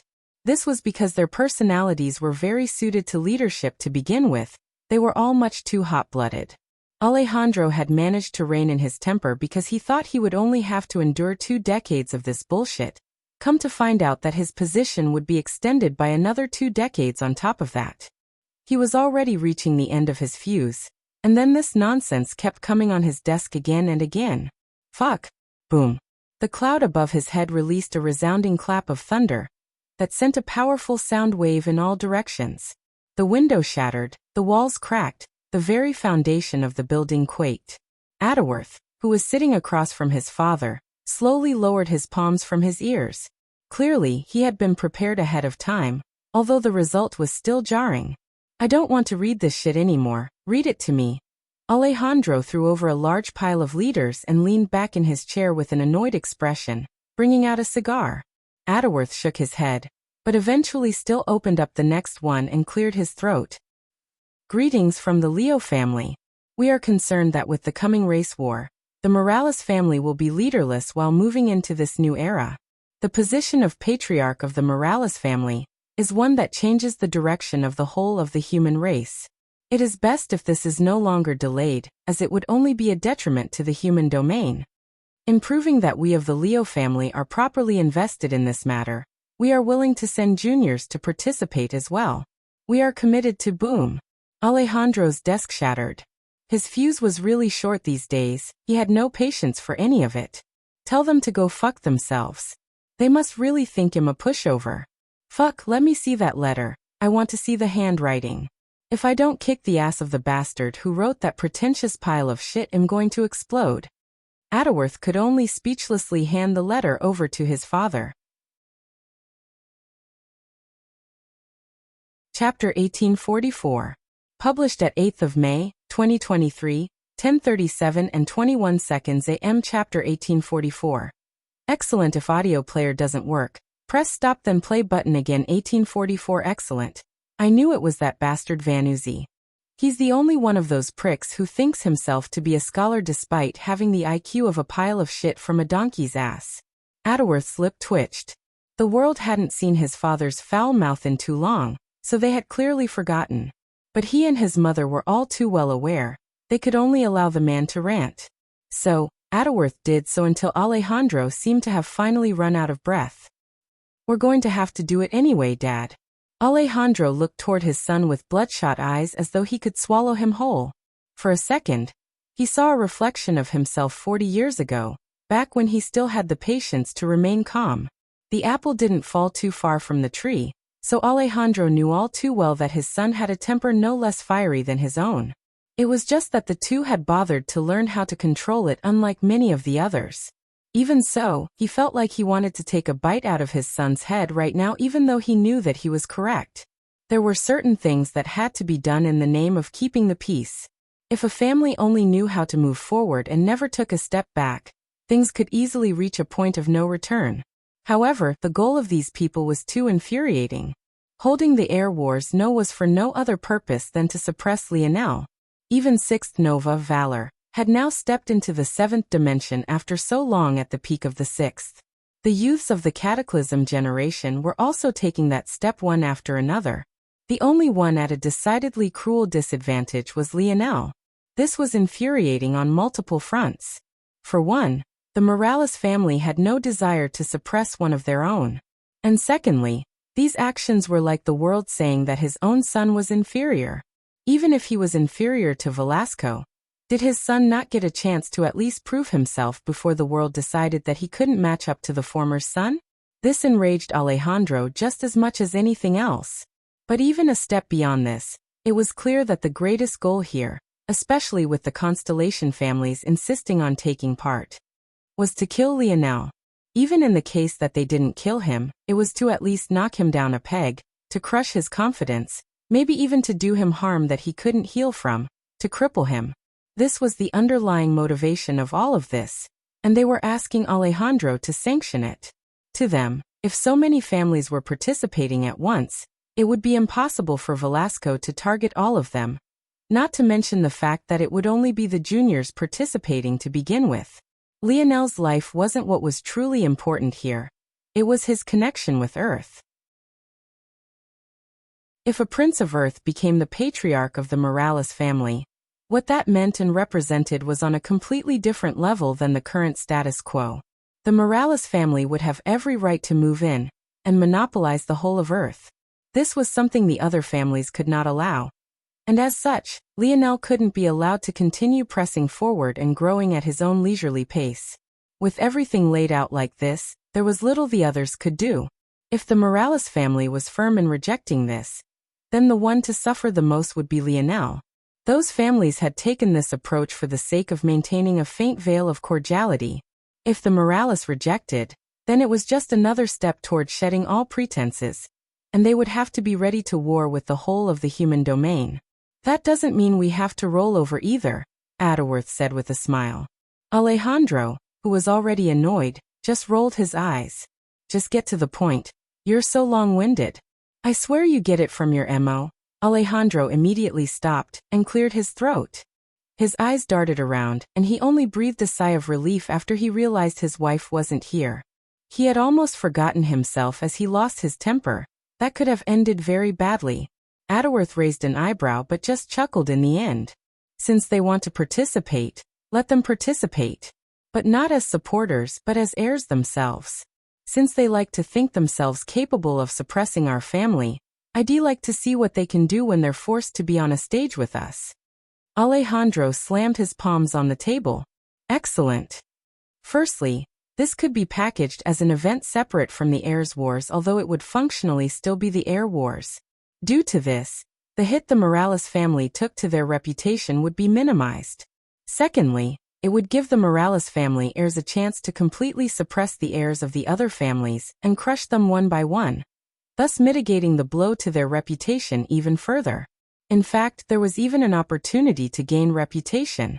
And thirdly, maybe the best part of all, due to the fact these participating heirs would have to gather up their own cohorts and supporters now, it would delay the matter for some time. It would take them a while before they were confident enough to match up their own cohorts with that of the Morales family heirs. Of course, this might leave room for the heirs to be backstabbed, so there was some risk involved. If the Morales heirs people weren't trustworthy enough and had ties to other powerful families, it would be easier to suddenly find yourself without any support in the end at all. This was a double-edged sword that had to be baked into this event, or else the other families would never agree. If the Morales heirs had all the advantages, wouldn't the rest only be appearing to be humiliated? It seemed that during his reign, the world had forgotten to fear the Morales. In that case, Alejandro would let the juniors remind them first before the old fogies like himself stepped in. Chapter 1845. Published at 8th of May, 2023, 10:37 and 20 seconds AM. Chapter 1845. Arrogant. If audio player doesn't work, press stop then play button again. The reply of the Morales was surprisingly calm, but the reaction to it was anything but. There was only one word the human domain had to describe it. Arrogant. The release Alejandro made was quite simple. He accepted the terms of the other families. He said that he would happily welcome the families of the human domain to participate in their Heir Wars. In fact, he was a bit surprised that none had ever requested to in the past. He felt that the youths of the human domain could have learned a lot from their previous generations, and he was happy that they would finally start with the Nova generation. These words alone were a clear gauntlet thrown. He might as well have stepped out and slapped each one of their faces individually. And yet he had done it with a genial smile on his face, and without the slightest hint of anger in his tone. However, this was only the very beginning. Alejandro's statement continued. In commemoration of this change, the Morales family had decided to change things up. They would open up the Heir Wars zone to all of the heirs of the human domain. Anyone, regardless of background, could sign up to be an heir. The only requirement was that one had to display strength equivalent to a sector-ranked disciple of the Void Palace, and had to have at least 3 seventh-dimensional existences willing to subordinate themselves to you. The only other catch was that these seventh-dimensional existences could not be older than 100 years old. Just these rules alone cut off the path of many people. It had to be remembered that Richard was already in his 70s when Lionel first met him. And yet he had only been at Tier 9 of the 5th dimension. In addition, he had been in what could be considered a family at the very pinnacle of the 6th dimension. So these rules cut off the opportunity to a lot of people. But from the very beginning, the Morales were only interested in teaching the families capable of pressuring them a lesson. This wasn't a free-for-all. The Air Wars Zone wasn't just a place of battle. It was also one of the Morales family's greatest resources. This couldn't be casually opened up to outsiders just because. In his concluding statements, Alejandro said that this would be the first domain-wide air wars in their history, so he hoped that the other families would show their sincerity. As rewards, the Morales family would be putting up not only their various body-tempering pools on the line, but they also placed a chance to meditate within their holy land as one of their top prizes. This news alone unleashed a reign of chaos. Everyone knew that the Morales family body-tempering pools were the best in the whole of the human domain, and maybe even in the whole of the universe. They were divided into several grades. There were their common pools, their elite pools, their divine pools, and finally their transcendent pools. To put into perspective just how valuable these pools were, just take the common pools for example. By soaking in the common pool just once a week, one could reach the 7th dimension in the conventional path in just 10 years while doing no other training. And that was just the common pool. The elite pool could have this same effect in just 1 year. The divine pool could have this same effect in just 1 month. The transcendent pool could allow this result in just a single dip. The shocking value of such a thing didn't need to be explained. While the Morales family only had just 3 transcendent pools, their number of common pools could be counted in the tens of thousands. There was a reason they held nigh untouchable prowess within the human domain. Even so, the body-tempering pools paled in comparison to the Holy Land, or more accurately, the breath of incense one could inhale within the Holy Land. Breathing in these fumes would help one enter a state of enlightenment. Although there would be diminishing returns every time one inhaled these fumes, it was said that during the first time, depending on how deep your immersion, you might be able to break through several tiers at once along the God path. This was akin to the difference between heaven and earth. Lionel breaking through 2 stages at once was enough to leave the Umbra family, who had the 3-finger cult as a reference, in complete and utter shock. However, the breath of incense within the Morales family's holy land could induce similar results. Usually, the geniuses of the Morales family would delay their first inhalation for the longest period of time possible. The further they could make it first, the more valuable the first inhalation. There were even records of those with the best results crossing 3, and very rarely 4 tiers at once within the 7th dimension. A single tier divide within the 7th dimension, especially along the God path, was even larger than the gap between Tier 1 and Tier 9 of the 6th dimension. And yet, this single inhalation could allow such a chance. The Morales family was very clearly forcing the hands of the other powerful families. They wanted to play games and poke the bear, right? Well, in that case, if they wanted to even have the face to participate in these heirs wars, they had better bring out the best treasures they had, or else they would be laughed out of the room before they even had a chance to catch their breath. Alejandro had laid down a very heavy gauntlet. In 3 months' time, they would hold a conference on planet Morales to iron out the rules of the domain air wars. In addition, by then these families were to have their list of participants and the treasures they would be putting up prepared. The Morales family had made their move, and the chessboard seemed to have been flipped. Chapter 1846. Published at 8th of May, 2023, 10:37 and 18 seconds AM. Chapter 1846. Scorned if audio player doesn't work, press stop then play button again. Lionel, who had just been making his way back to the flagship, paused and looked up. There didn't seem to be anything in the night sky, but he kept looking. Just half a minute later, a blinding flash of bronze light came and Lionel suddenly raised his hand and snagged it out of the air. Oh, Lionel had never received such a thing before, but he was almost entirely certain that it had come from the Morales family. He could just feel that familiar sort of familial aura. He quickly read it once, then twice, something he never had to do considering his memory. But the first time he read it, it was for information. The second time, however, Lionel burst into a fit of laughter, his laughter so loud that it echoed across planet Radix. He hadn't had a good laugh like this one in a while. The Morales family was indeed to his liking. Even if he hadn't grown up with them, he still felt like he was one of them. A conference in 3 months, huh? Interesting. He could feel that the Morales family was buying him time. They could have put the conference in a week from now and it would have still been enough time for those large families to react. But they hadn't done so. By the time the conference was finished, probably another month would have passed. Considering the complexity of organizing such an event, Lionel wouldn't be surprised if it took even longer than that. Then there'd probably be at least a couple months after that for final preparations. This meant even the earliest time for the Domain Air Wars to begin would be about 6 months from now. It wouldn't even be a surprise if it took up to an additional year. In fact, the Morales family had indeed done its best to give him all the time they could, something they definitely didn't have to do. From Lionel's understanding, compared to the most powerful branches of the Morales family, that of him, his father and his uncle could be considered to be the smallest. It should just be the 3 of them and their wives, making up barely 6 people. They had probably been larger in the past, but after his grandfather's death, or maybe even in direct result of his grandfather's death, that ship had sailed long ago.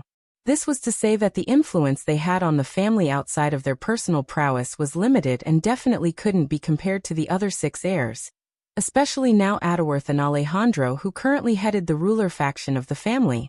In addition, those other families might think that Lionel was in cahoots with the Morales family to monopolize Earth, but only Lionel and the upper echelons of the Morales knew for certain that this was definitely not the case. To others, it was only natural that they protect Lionel because they wanted those resources, but Lionel knew that they were actually doing this for nothing in return. And yet, they still stepped out to protect him. In his actions, Lionel never really thought much about the Morales family. He was so used to the world being against him that he had just assumed the Morales would be +1 to that category. Even when it came to Earth, he was hyper-aware that if he ever wanted it to truly be his, he would have to unseat his grandfather. However, today, he realized that the Morales family weren't so calculating with him. They didn't ask him for anything, they simply protected him because his last name was Morales.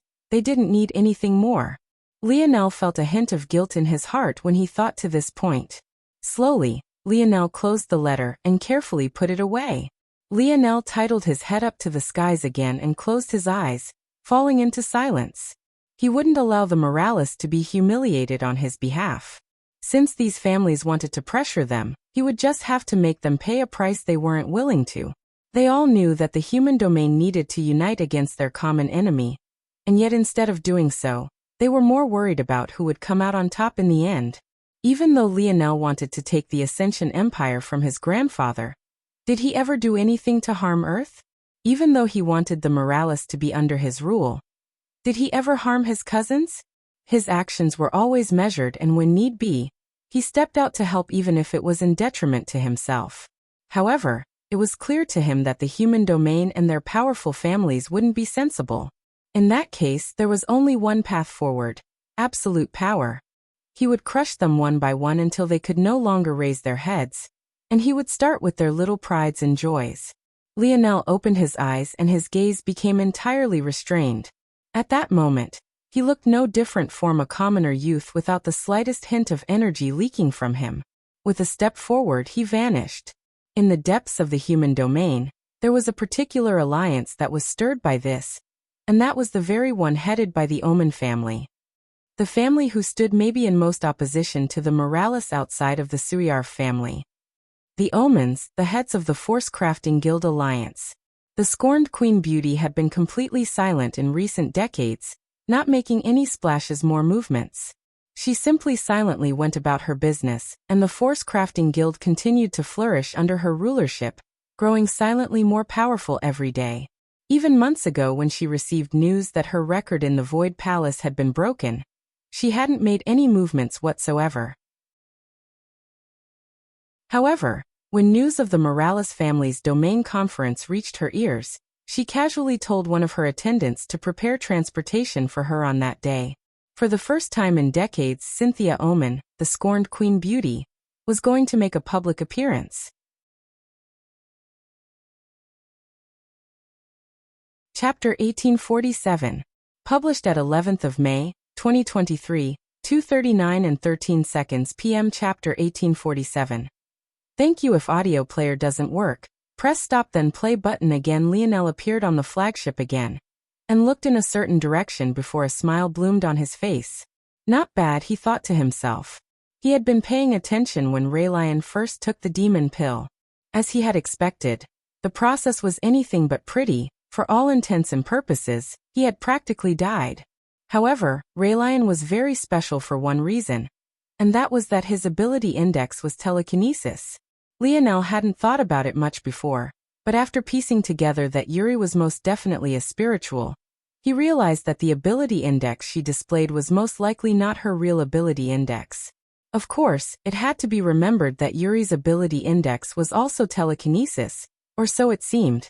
Lionel had posited that there were certain ability index that humans had that were actually just close replications of the greatest strength of other races.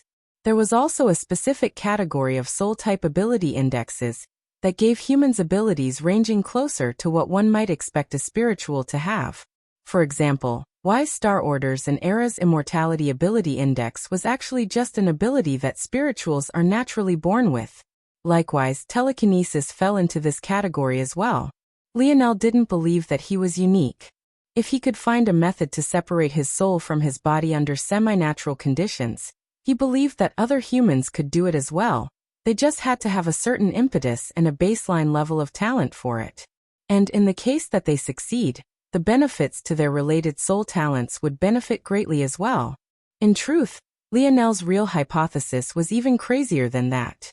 He thought there might be a chance that spirituals were just evolved humans who shed the need for their mortal bodies. But he didn't have any real evidence for such thoughts other than some ability indexes, and the fact he could separate his own soul, so he had only assigned about a 3 to 4% probability of such a thing being real. But now that Raylion had confirmed his hypothesis, that 3 to 4% had increased to about 11 to 12%. Raylion looked down at his own hands, an unbelievable power coursing through his veins. As a person with telekinetic abilities, his body had never been very powerful. He could just make it look like it was by using his telekinesis. But right now he felt like he had been entirely reborn, as though he had risen from the ashes like a phoenix. Months ago, when he first swallowed the pill, he thought he was finished. His body couldn't withstand the impact, and he had directly exploded apart. However, thankfully, a mysterious energy had protected his ethereal glabella from shattering along with the rest of his body. From that point on, whether he succeeded or not was entirely reliant on himself. He was unwilling to give up, unwilling to let his dream go, unwilling to leave Sail behind. She seemed so strong, but she could also be so frail sometimes. She had just finally climbed out from that rut of guilt she had spent years in. He didn't want her to go back into it because of him. So he had held it together, he had scratched and clawed. A mysterious energy had perfectly sealed the room around him, so whether it was his ethereal glabella, his soul, or the energy of the pill that had shattered his body, it was all trapped in an enclosed space. Raylion hadn't had much time to think about it at the time, but he realized after he was out of the danger zone that this had been a great help to him. If someone else heard the commotion and barged in, he would likely be finished and never get the chance. At the same time, because the energy was restricted to a relatively small region, he was able to slowly gain the ability to use his telekinesis to reel it in and force it into his control to begin reforming his body. This was the very first time that Raylion had ever used his telekinesis on an intangible object like energy. He hadn't even known that such a thing was possible until now. Just that process alone had evolved his ability index to a level it had never before touched. If he could control any and all energies with his telekinesis, didn't that mean that he had affinity for any force he so pleased? He had never had affinities before, so he had been limited in this regard. But didn't he have such a chance now? Raylion gripped his fists and his body crackled. At the same time, there were small warps and swirls in space that were invisible to the naked eye. But he could feel so clearly through his telekinesis. He felt that if he wanted to, he could even rip a hole through the void with his telekinesis. Raylion was even further shocked by this realization. His body had fallen to the third dimension after being reconstructed, but somehow he still held so much power. If he returned to the fifth dimension like he had been before, just what kind of power would he hold then? And what if he stepped beyond that? This was it. This was the power he had been hoping for all this time. No. This was the talent he had been hoping for all this time. This power was just the beginning. Raylion looked up toward the ceiling, his gaze glistening with unshed tears that he refused to allow to fall. He gripped his fists harder and harder, until the droplets that fell were crimson as opposed to a salty teardrop of emotion. He exhaled a slow breath and stood to his feet. He had to increase his dimensional level as quickly as possible to allow his body to catch up to his soul. Raylion reached for the door handle but paused for a moment. He raised his head to the ceiling and unleashed a mighty roar that shook the room and threatened to destroy it, and yet had no effect on the outside. Only after this and putting on a set of robes did he return to his normal placid self, opening the door and stepping out into what felt like a new world. Thank you, Lionel. Chapter 1848. Published at 11th of May, 2023, 2:39 and 11 seconds p.m. Chapter 1848. Same level. If audio player doesn't work, press stop then play button again. Lionel faintly nodded to himself. Right now, Raylion's telekinesis was on an entirely different level, whether that be in terms of strength or sensitivity, purely because it no longer had to deal with the barrier of his own body. Right now, his soul talent could truly flourish because it wasn't being forcefully restricted by the limitation of his body. This was a barrier that all those with soul talent faced. Because the soul was fused with the body, one would inevitably hold back the other. Just by separating them, Raylion underwent a qualitative change. But by also increasing the strength of Raylion's body on top of that, his future potential had been completely rewritten and evolved. The current Raylion, especially due to the fact he had reconstructed his body as a citizen of Earth, had gained an extraordinary amount of benefits that would only continue into the future. As things stood now, Lionel believed that he was only a step or two below the Cataclysm generation in terms of strength. And if he practiced again and entered the sixth dimension, there should be minimal differences between them. If Raylion took a step beyond and continued to seek out power, and entered a unique god path of his own, then the benefits could only be said to be extraordinary.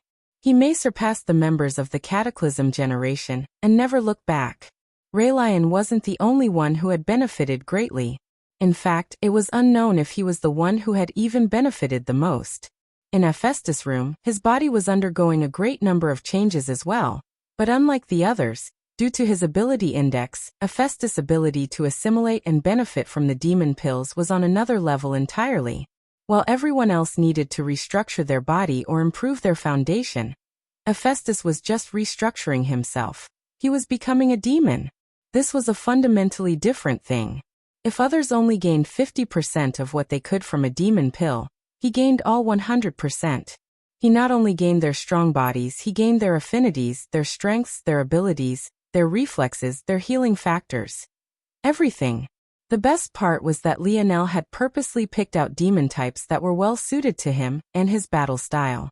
He consumed several blade-type demons, allowing him to literally grow swords and claws as extensions of his body as he pleased, and he topped it all off by consuming a large number of fire demons. That session alone allowed him to enter the seventh dimension with the conventional path, a shocking feat that he never thought would be possible for him. But what was even more shocking was that this was the end of what Lionel had in store for him. After essentially becoming a perfect fusion of blade and fire demon, Lionel sent Hephaestus to the Radix family, where he was allowed to meditate on the flame within the chalice. When Hephaestus left, he did so with only a third of the inheritance, but with his body having undergone yet another qualitative change. Not only did he have the body of a blade fire demon, but he could now swallow flames to strengthen his body and vitality. Due to his foundation as a blade fire demon, his skill in this third of the inheritance was even beyond that Midas family of the past by an extraordinarily large measure. He felt so invincible that he roared up into the skies, laughing beside himself. Sale had also benefited greatly from a third of the inheritance, namely the Flora family's third, the wooden sphere. It had to be remembered that Sale had a unique ability index. She underwent a mutation of sorts when she entered a battle state, gaining a floral battle armor more dangerous than even many metal-forged armor. If Lionel had to describe it, Sale's ability index was similar to his divine armor, but executed with plants and vitality as opposed to metal and vitality. Just with this alone, she was exceptionally powerful. She had become the most powerful combatant of the etching metal organization, and that was even with Emna being present. After fusing with a third of the inheritance, her strength increased by leaps and bounds, and she felt that her capacity to create more and more powerful armors with her ability index had increased. In fact, her tears began to plummet as well, and she nearly fell out of the sixth dimension entirely. But the trade-off was far greater strength than she had ever personally experienced. Much like Hephaestus, she double-dipped with benefits. After she had improved her ability index, Lionel sent her to Earth to gather up any evolved plants she might be able to increase her own strength with. By the time the months came and time ticked by, she actually returned as an expert of the seventh dimension, her aura causing the cocky Hephaestus to look on with the first serious expression he had made in recent days, as he had been too busy grinning ear to ear previously. Even with all of this being the case, though, the one who benefited the most was, without a doubt, Emna. All on her own, Emna had been very close to forging her own path, and that was without any sort of external resources to aid her. She simply relied on nothing other than her own talent. For her, Lionel did a few things. First, he sent her to Old Man Hutch. Although Lionel hadn't believed in the old man's path of the blade, he believed that it would be useful for others. Plus, this was the first time Emna was facing a master with talents comparable to her own in the blade, and she gained a lot. After she returned, Lionel handed her a perfection stone. Then she disappeared for months. No one knew where she went, and she seemed to have vanished off of the earth entirely. But when she returned, no one could withstand the pressure of looking her in the eye. It felt as though one was staring at the sun, and if they did so for too long, their pupils would be shredded to pieces. Emna had perfected her path and finally stepped into the sixth dimension. Of them all, she was the only one with power comparable to Lionel and Aina at the same level.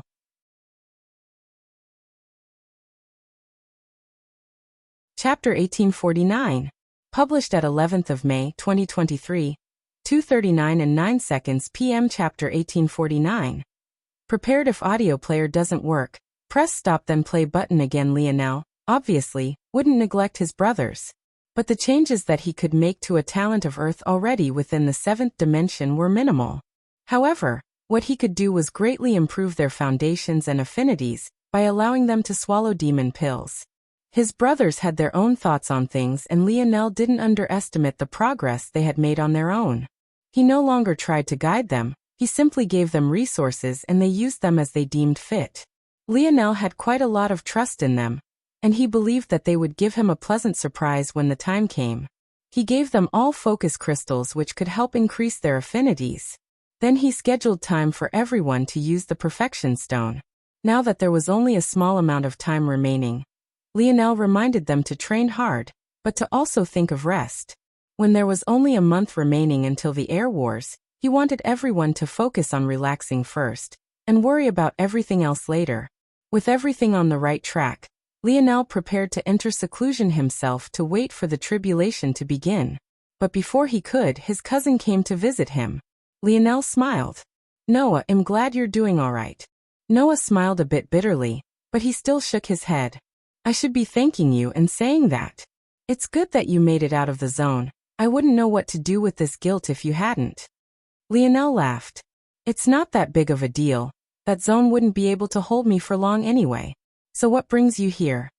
Noah's expression turned serious. "I wanted to tell you personally that I won't be able to help you with the Air Wars. I've committed to staying on Earth and dealing with anything that might come. Imperial Grandfather can't always take action personally for reasons that I'm not sure of, but I trust him enough that I know he has good reasons. I'm not as good as you, but I still have an obligation to Earth and its people first." "Oh, is that all? Why do you sound so solemn?" "I understand," Lionel chuckled.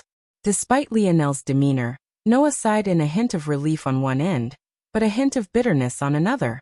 Somewhere deep inside he wanted Lionel to want his help, but Lionel's confidence in moving forward without him left him feeling complicated.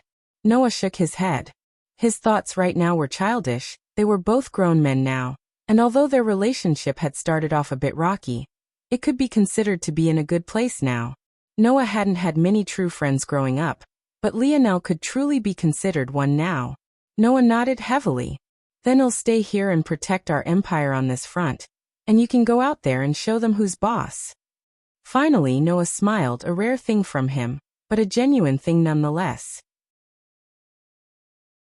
He felt like a weight had been taken off of his shoulders. Lionel grinned. Of course. Lionel saw Noah off and finally got some time to himself. Now that everything was set, he felt a bit odd. He wasn't used to being so prepared. Things usually came flying at him from all directions, and he was forced to deal with them while more things were coming in overhead. It could be said that a Lionel with preparation time was exceptionally dangerous. Too dangerous. Lionel closed his eyes and entered a state of meditation. He calmed his breathing and allowed his mind to rest for the first time in a long while.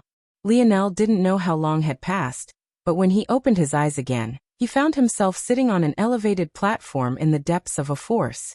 When he tried to stand, the platform vanished and he was gently deposited onto the ground. It started just like that? Not even a hint of warning either. Lionel looked down at his hand, and he found a familiar wooden spear in his hand. It was the very first spear he had ever gotten from the spear domain ring, and one he thought had long since been destroyed. It was the somewhat crooked and handcrafted wooden spear of the primitive man. Lionel looked down at himself, and he found that he was almost naked outside of a beast-skin skirt that allowed a decidedly clear draft up and between his legs. He could feel his manly bits dangling about in the wild. Clearly, whoever crafted this beast-skin skirt had no sense of modesty. Lionel shook his head. Did he get transported into the body of another primitive man? No, that shouldn't be right. He was definitely in his own body. He would be able to tell the difference. It seemed that he was just transported to an odd time. But what was the most peculiar was that all of his strength had vanished. He couldn't access the abilities of his metal body, and his skin's defenses weren't much different from a normal man. Whether it was speed or strength, he was within the realms of a third-dimensional man now. In fact, other than his mind being somewhat sharper, his ability index seemed to be restricted as well. Lionel looked around, wondering when the other foot was going to drop. Where was the danger? The challenge? The enemy he had to face? But even after several seconds of standing around doing nothing, nothing came. So this tribulation isn't a challenge like the Emperor's Might tablet, for example. It's more like a zone? Lionel frowned. The trouble was that he didn't have his silver dictionary, and none of his treasures were with him. And with his ability index all but gone, he had no way of sensing the rules and restrictions of this zone via normal means. Lionel looked in a certain direction and moved toward it. Since there was nothing to go off of, he couldn't just stand in place and do nothing.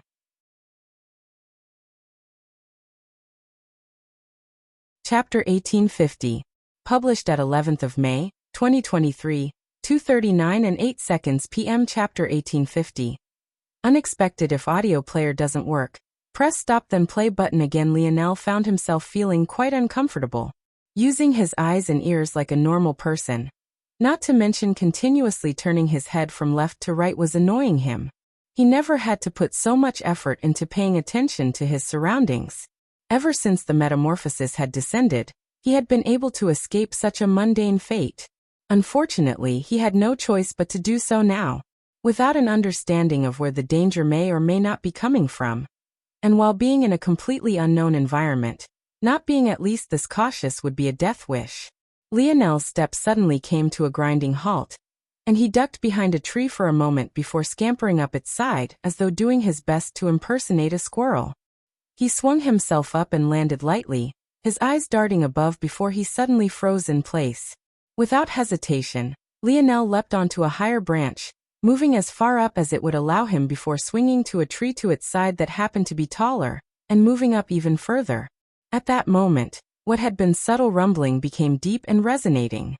As Lionel held his breath, the shaking of the ground became more pronounced, and the tree he was perched within began to sway back and forth more fiercely, threatening to knock him off of his perch. Even so, Lionel held on tightly, his lips sealed tight and his chest not moving in the slightest. At this moment, he didn't even dare to breathe as the creature passed below. When it finally entered his sight, Lionel's pupils constricted. The beast couldn't have been more generic. It was just a saber-toothed tiger. But that wasn't the problem. This saber-toothed tiger was 5 meters long and 3 meters tall. To make matters more astonishing, its every bound was several hundred meters, a distance that would definitely have been further if not for the thick trees around it. But even more astonishing than that was its weight. With the way it moved, so quickly and so agilely, one would have never expected it to land with such force. The entire forest ground seemed to quake beneath its movement. The saber-toothed tiger zipped by Lionel, not noticing him. But its aura continued to linger in the air, coating Lionel's skin with a faint sheen of sweat. Lionel's senses might have been dulled without his ability index, but his instincts were still there. Instincts he had been honing ever since he unlocked the primitive man's life and experienced what he had experienced. He knew with just a glance that in his current state, he didn't stand a chance against that saber-toothed tiger. If he had allowed it to sense him, he would probably have lost his life right here and now. Large beasts weren't something that Lionel had ever seen before. No, more accurately, he had never seen them outside of that zone. In the dimensional verse, creatures, no matter how powerful they were, fell within a normal range of size. Little Blackstar was a prime example of this. It wasn't until that zone he had seen a creature with a wingspan of dozens of meters. Regardless of why this was, this place definitely had creatures that were not only extraordinarily powerful, but also exaggerated sizes. Battling them would be incredibly difficult, especially when restrained to this stick they called a spear. At some point, if the creatures reached a size that was too large, even his most powerful of strikes would be nothing more than paper cuts to them. To make matters worse, if they managed to keep the kind of speed that saber-toothed tiger had even as their sizes increased, he might as well pack his bags now and go home. Lionel's gaze sharpened. After making sure that the tiger was gone, he leapt forward, moving from tree to tree. He hoped that it would be somewhat safer up here, but he had no way of knowing that for sure, so he kept a sharp lookout. For all he knew, a bird with a 50-meter wingspan might swoop down at him at any moment. Lionel had no idea where he was going, but he just kept moving forward. He assumed that the first thing he should do was gather information, but he had no idea where to start. In the end, he decided to keep moving until he at least found a water source. If his body was in this state, it likely wouldn't be long before he needed food and water, so he might as well get the hard stuff out of the way immediately. Lionel came across several more behemoth-like creatures. Even the smallest of them would stand to his height of over 2 meters tall even while on all fours. The biggest of them were entire heads or two taller than the saber-toothed tiger. He unceremoniously dodged every single one, his expression becoming more and more solemn. He had yet to come across a creature he had any confidence in defeating, and he also hadn't seen the point of this trial yet, nor had he found a water source. Bang! Lionel suddenly crashed into what felt like an immovable wall. He had been scanning his surroundings with the utmost diligence, not missing a single thing, only for him to suddenly run into an invisible force field. Lionel was so caught off guard that he fell out of the tree he was in, catching the attack of a creature below. Lionel's brows jumped as his nose began to bleed from the collision. But that was the least of his worries as he fell toward a wolf that was over 7 meters long and twice his height. Quickly trying to regain his bearings as he fell through the air, Lionel threw a vicious kick at a nearby tree trunk, just barely managing to get a solid hit on it that sent him flying toward an adjacent tree. He grabbed onto a tree branch and swung himself upward, a cold wind just barely nipping at his ankles. Lionel didn't need to look to know that it was the wolf that had swiped a claw at him just now. His heart leapt into his throat. He felt like someone was messing with him. How could a force field come out of nowhere? And what the hell was it doing in the middle of a forest? No, more importantly, how was he going to survive the bloodthirsty wolf below him?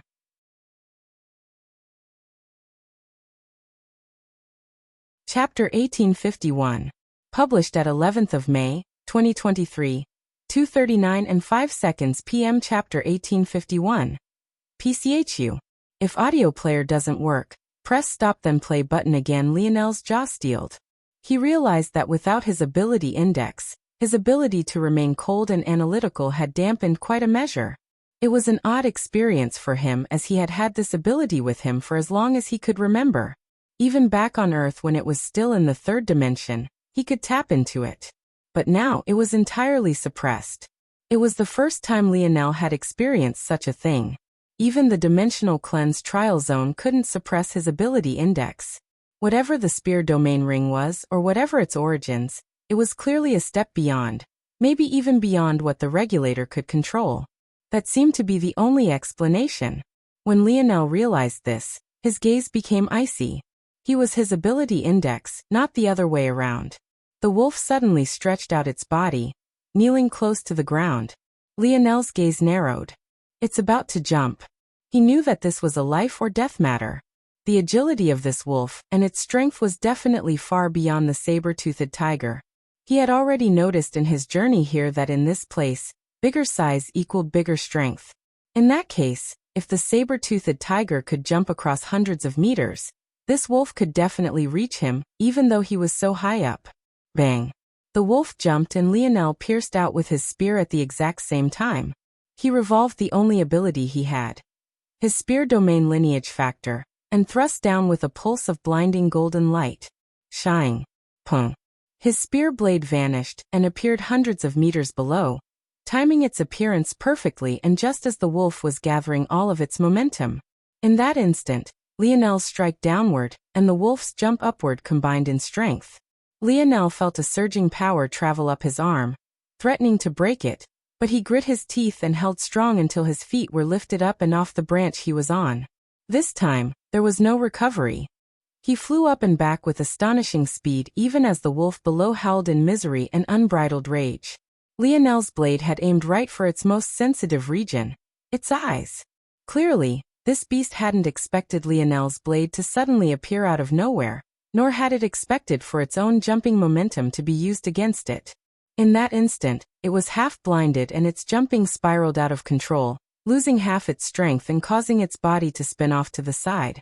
Lionel crashed against the barrier that had caused all of this to happen, and nearly lost control of his spear. His inner organs rattled and his bones almost shattered. Luckily, although his other lineage factors and abilities were suppressed, his body still retained some of its rigidity, albeit weakened to a great extent. So he avoided the most devastating sorts of damage. Even so, he found himself sliding down a perfectly vertical force field with nothing but air between himself and a more than 300-meter fall. Lionel didn't even look back toward the force field. He knew that his crashing up against it had also knocked him out of range of using it to propel himself to another tree. So instead, he looked toward the spiraling wolf and pierced out again. His strike was cold and precise. He had realized a few things in this short exchange. The first and most obvious was that his spear domain lineage factor was indeed his greatest reliance and it could, indeed, pose a threat to these creatures, no matter how minimal. Second, these creatures lacked any sort of real intelligence, at least not any comparable to higher dimensional creatures or humans. At the very least, this was true for the ones he had come across until this point. Third, he wasn't helpless. These were things he probably would have realized instantly if his ability index and split minds hadn't been locked away. But even so, it was a realization he was happy with nonetheless. As the saying went, better late than never. Lionel's strike landed perfectly on the spiraling wolf's other eye, blinding it completely as it howled in sheer madness and malice-laced fury. Its claws and tail lashed out in all directions, just hoping and praying that it could hit Lionel just one good time. It knew that the human that had done this to it was fragile and weak. Just one hit would end his puny life. Unfortunately for it, Lionel had used the rebounding momentum of that strike to land in another tree while it fell heavily into the ground. Even so, the wolf's claws and tail spun around with such fierce momentum that it left blade marks in surrounding trees without even physically touching them. The prowess of this wolf was simply off of the charts. Even with his success, Lionel's expression was solemn.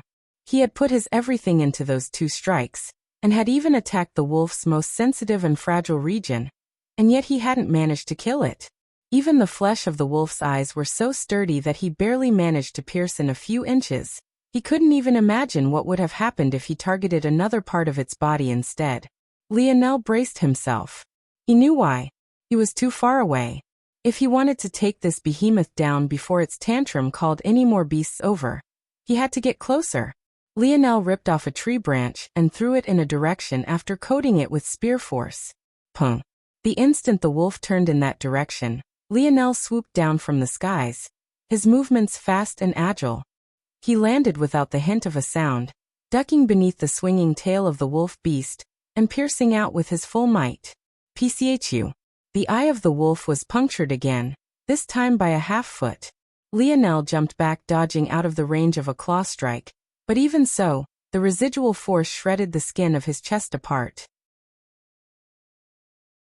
Lionel knew that he had been located by the wolf just now. He had underestimated its senses. But even so, he unleashed a roar, thrusting again with his greatest strength. The golden crown of a spear appearing upon his forehead, and his aura caused the wind to still.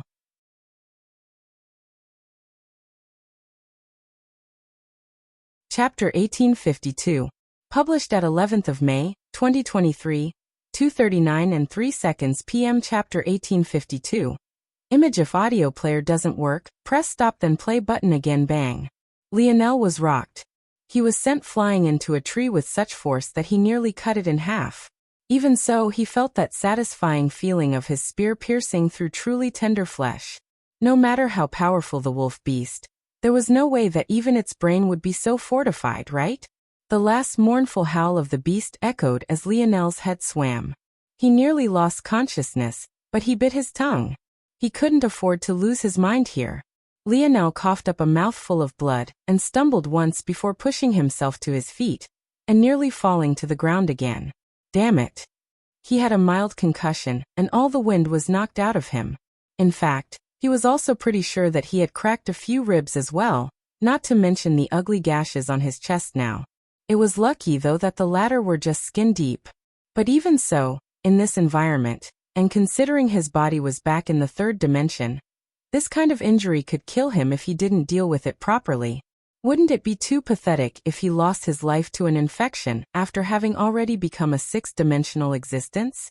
Even back in 3rd-dimensional Earth, people almost never died from such things. Technology had gotten much too far.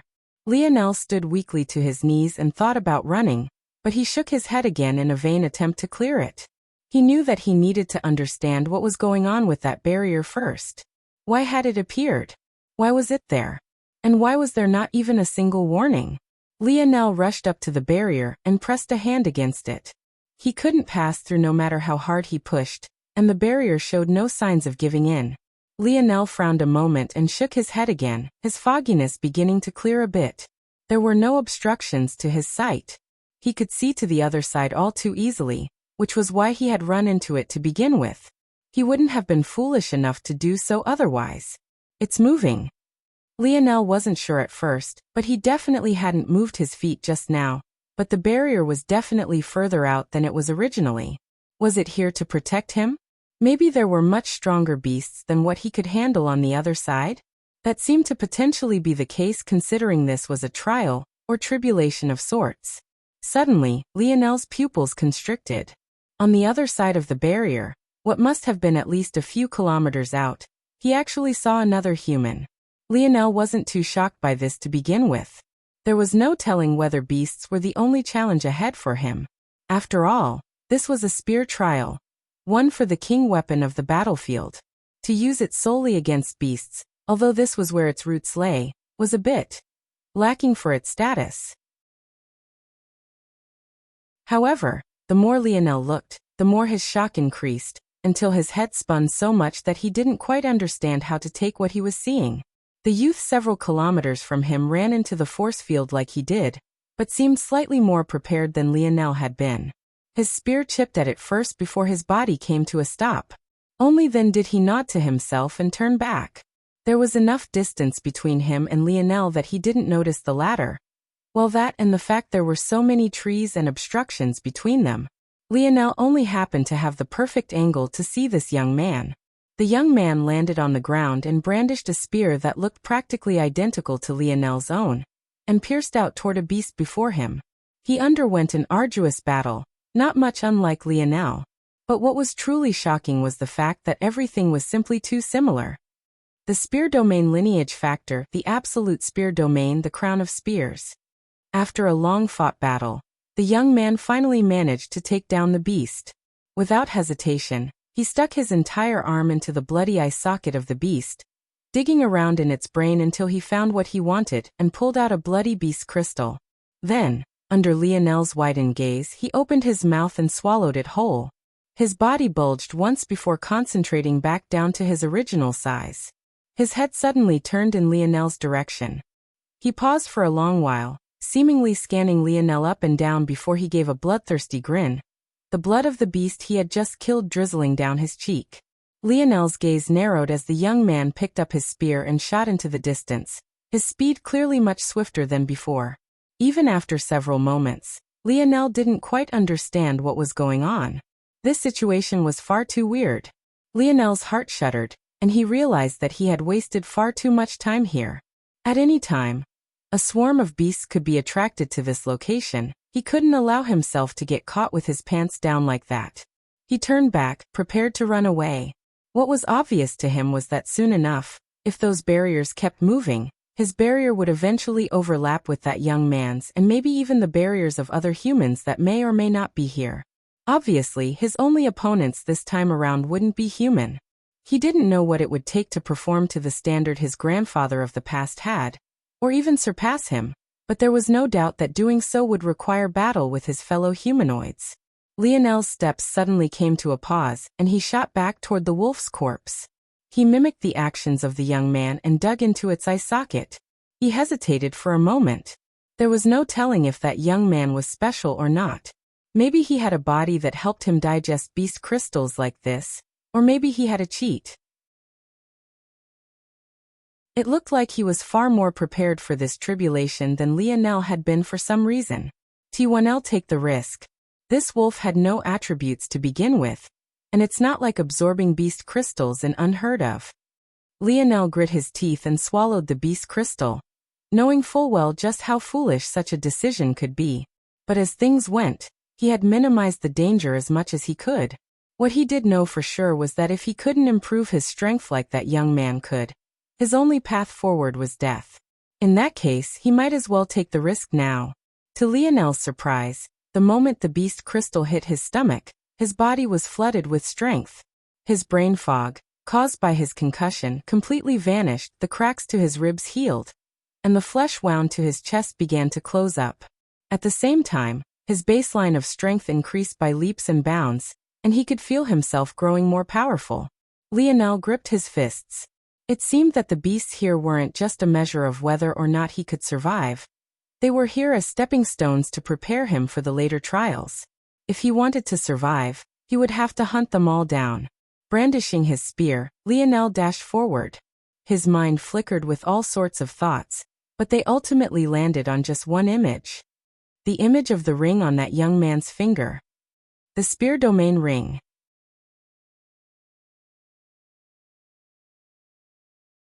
Chapter 1853.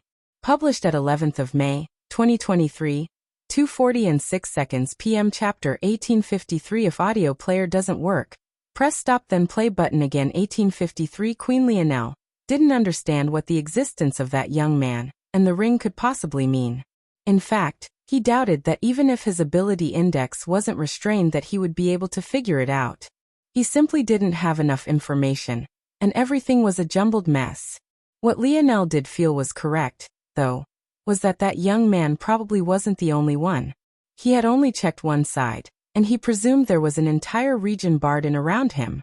In that case, there were probably several other regions just like this one. If he was honest, though, he wasn't 100% certain of this either. For all he knew, they were the only two.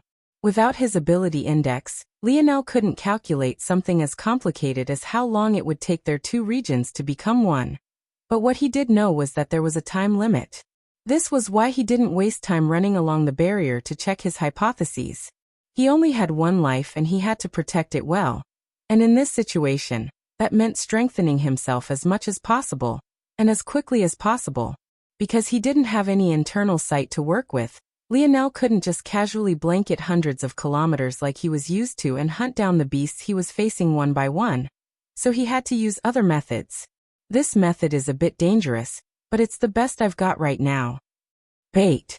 Lionel extended his distance from the fallen wolf corpse after wiping his arm down to the best of his abilities using its fur coat. Lionel almost cut himself on the sharp bristles of its coat. But thankfully he realized the problem in time, and ran his forearm and hand along the grain. At the same time he made a mental note of this instance. With most of his advantages stripped from him, he had to take advantage of the ones he did have. His abilities and other lineage factors were gone, and his mind wasn't as fast as it normally was, but his memories and skills were still there. If the flesh of the wolf beast was so sturdy, its protective coat was definitely on another level. He had to find an opportunity to craft something more protective than the nonsense he was wearing right now. He might only have access to spear force, but force was still force. So long as it existed, he could use it to draw force arts. When Lionel had this thought, he felt his heart shudder. He had never really thought about the consequences of drawing force arts with other forces outside of soul and dream force, but just now he felt that it should naturally be possible. No, more specifically, he felt that it would be possible with spear force. This was a very clear and distinct difference because weapon forces were somewhat different from other forces. In fact, in some ways it acted quite a bit like dream force, especially in the way it reacted to artistic conceptions. Lionel felt that he had gained another piece of the puzzle toward formulating the next level of his grandfather's spear technique. The first is here, Lionel thought, losing the strands of his other thoughts the moment he sensed a beast approaching. Unfortunately, in this state, he couldn't focus on more than one thing at a time. But right now, the evolution of his spear force was less important than strengthening his body as much as possible, as quickly as possible. Lionel wasn't ignorant to the fact that this breakthrough would also help his chances in this tribulation. But he was also aware that it was potentially fleeting while there was a very real opportunity for growth right beneath him. Lionel's gaze sharpened, and he descended toward his first victim. In the outside world, a sort of silence had fallen in Lionel's absence. His disappearance had been silent, and yet it was almost immediately felt, almost as though a safety blanket had vanished. Everyone seemed to realize then what kind of looming presence he had only then. Even so, life was forced to go on, and due to Lionel's preparations, things remained smooth and steady with progress moving quite seamlessly. On that day, Aina stepped out from her own personal seclusion. Other than the time she spent with Lionel, she had spent practically every waking minute meditation on the Blood Sovereign tablet. It could be said that her gains from it were no less than Lionel's gains from the Emperor's Might tablet. The only difference was that rather than being an additional ability of hers, it seamlessly fused into her current battle style. And as a result, her growth felt more exponential than linear. The first person Aina saw when she stepped out was actually Harmony. She sent a glance toward her with every intention of just ignoring her entirely, but to her surprise, it was actually Harmony herself that spoke. "Where is he? Why can't I sense him?" She interacted with the world on her own. She gained names like the Sword Monstress. It could be said that she wasn't very good at niceties. "He is currently busy," Aina replied simply. On her hand, though, there was a slight change, and that was the fact that Lionel's spear domain ring was actually now on her finger. Whether by conscious choice or not, it actually took the place a wedding ring should have had, something that Harmony seemed quite sensitive to. Harmony sneered.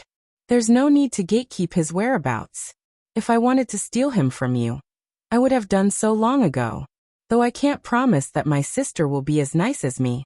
Since he's not here to tie me down, I'll just leave then."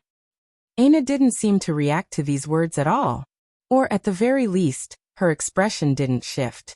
Even so, Harmony suddenly found that she couldn't move a single inch and her pupils couldn't help but constrict. Aina didn't move an inch, and yet Harmony found her blood vessels constricting. Her heartbeat seemed to forcibly slow and her skin reddened as blood rushed to the surface. Harmony's body pressed up against the wall, as though a noose was pulling her up. She quickly found her feet dangling from the ground, and the veins in her neck popping wildly as flashbangs went off in her vision. She seemed to be able to breathe just fine, and yet couldn't seem to get enough air at the same time. Fear took root deep within her heart. She had seen Aina many times during her stay here. How could she not? She had already been stuck here for several months. In fact, she vaguely knew that Aina was a target of the Three-Finger Cult, and had even thought of snatching her while Lionel was gone. During this time, she hadn't felt a sense of threat from Aina at all. She had just assumed that Lionel had chosen her because she was so beautiful. It only felt right. The most powerful man would be with the most beautiful woman. It was a legend as old as time. Harmony had never seen Aina do anything but laugh and smile and cling on to Lionel every waking moment. In fact, she had felt a little disgusted by the act, making sweeping assumptions about their relationship. It was only now that Harmony knew exactly how wrong she was. The pressure she was feeling suddenly vanished, and she fell to the ground with a heavy thump, her heart finally beginning to beat normally again. Aina walked away without another word, and Harmony could only watch as her back receded. It seemed that in the absence of the king, there was a more than capable queen. Aina's gaze flashed with its own cold light. If others wanted to test Earth because Lionel had disappeared for a short while, they could taste her axe. At that moment, in the depths of a hidden world, there was a storm brewing. News of what had happened to the four great families had yet to spread back to its normal channels, but this was only to be expected. With every last one of them having been wiped out by Lionel, who would be there to report back? However, there would, of course, be normal communication between the two sides. The fact that this contact had suddenly stopped abruptly and without warning was bound to raise its own sort of speculation. Unfortunately, there were very tight constraints on these four families. If there weren't, why would they incrementally release their people like this? As such, it had been impossible for them to send others to check on the situation for a long while. In an irony, though Lionel's actions in assimilating so many world spirits with Earth's had stabilized the region ahead of time. The good news was that the number of powerful zones that appeared were less in number and frequency. The bad news was that the next batch of four great family geniuses could exit ahead of time. And these geniuses would be on a completely different level in comparison to the ones Lionel had originally faced. Lionel's queen would face her own challenge. Stepping out from seemingly thin air, a small group of red-haired and eyed young men and women appeared in the depths of Earth's wilderness. "Our base should be on the moon," one of them said. "We will head there first and question them about the lack of communication."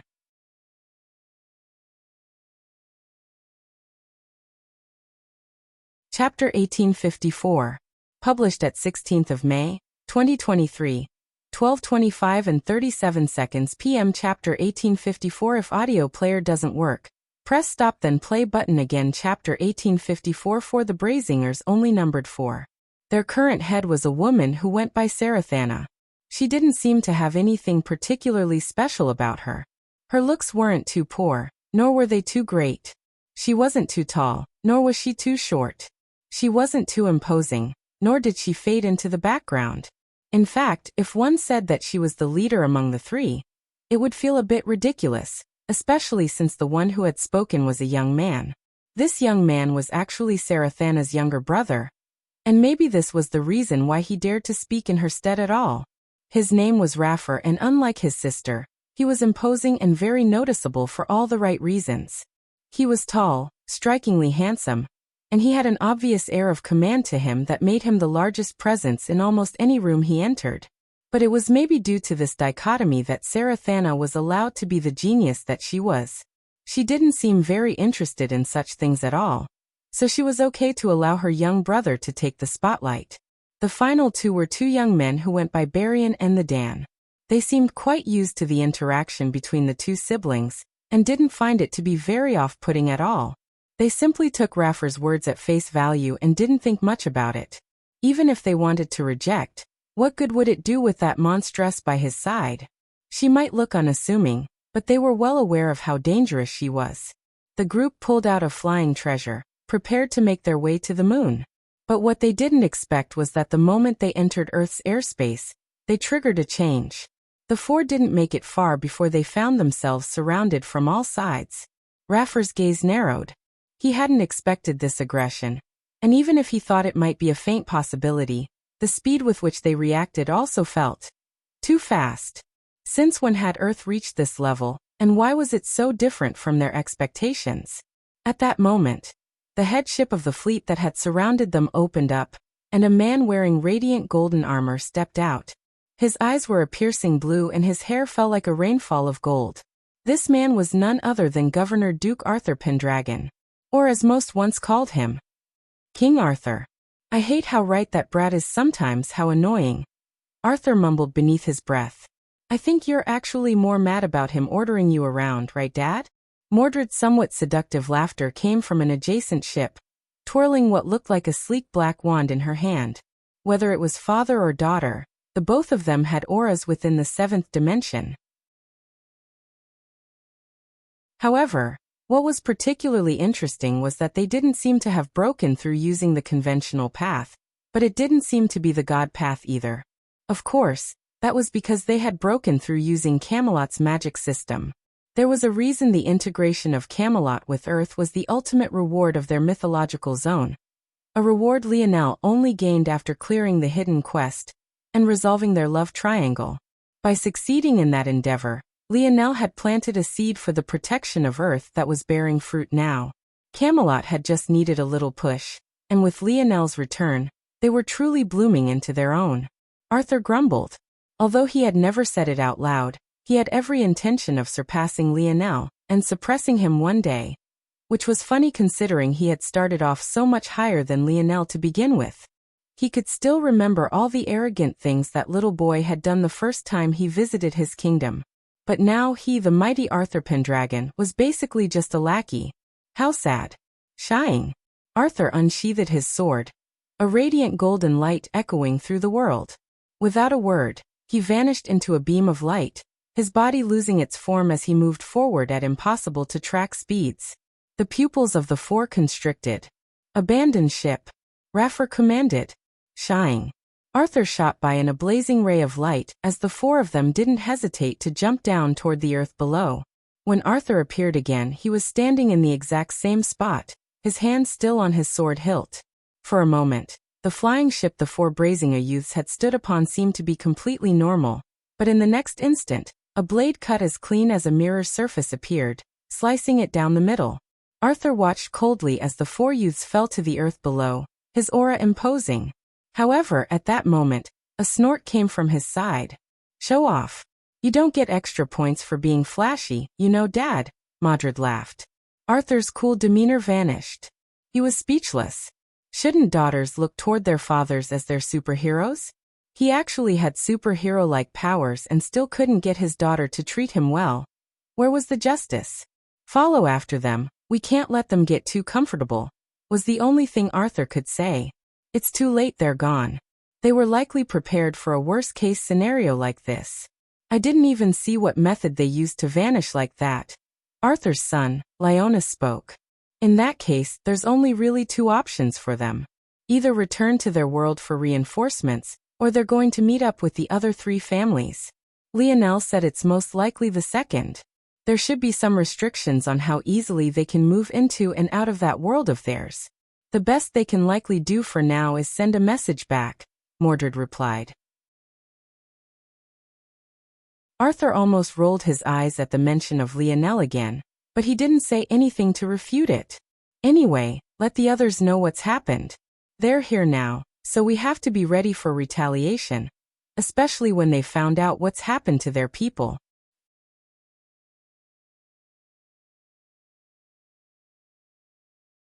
Chapter 1855. Published at 16th of May, 2023, 12:25 and 37 seconds p.m. Chapter 1855. If audio player doesn't work, press stop then play button again. Chapter 1855. Finite. When Aina received the news, her gaze became frighteningly cold. She moved to stand, but it was Yuri who placed a hand on hers.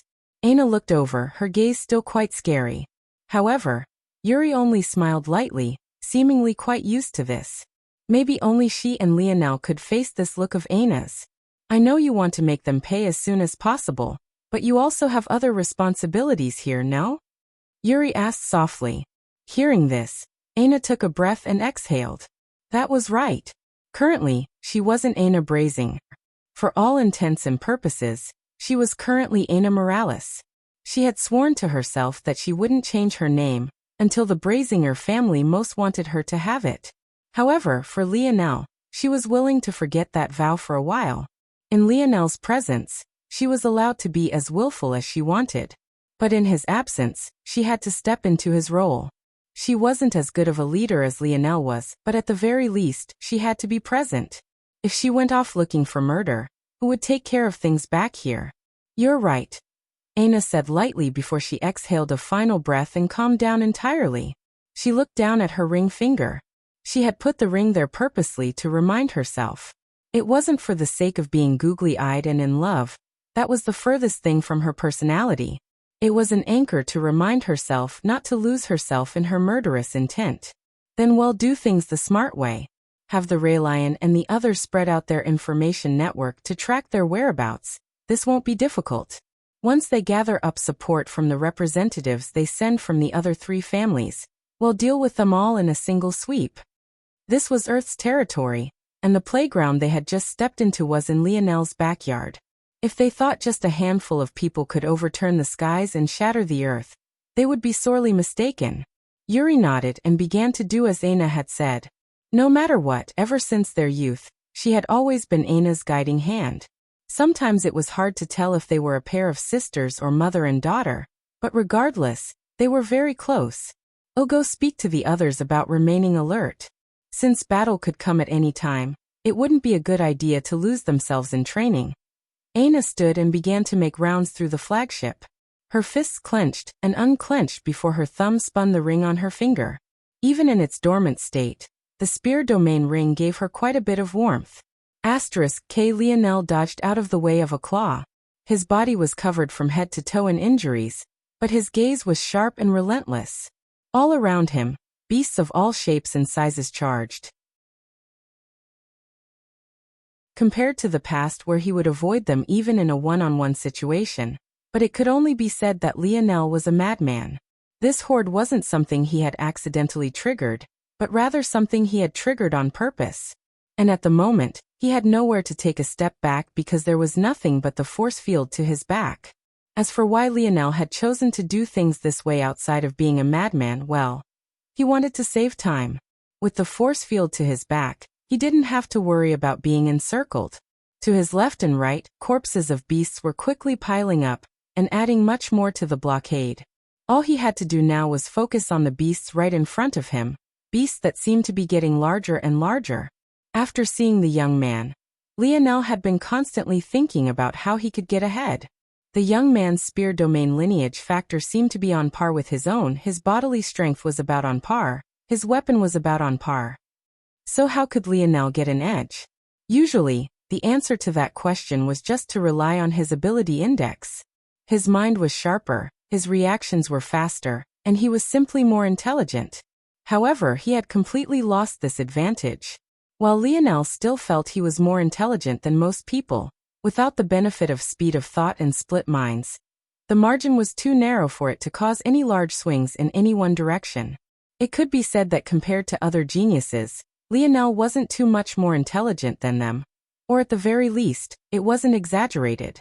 He was probably 0.1 standard deviations ahead of most geniuses, which wasn't a small amount, but it wasn't obscene either. What stacked this advantage so greatly against his enemies was how many minds he had working at once and how fast he could think.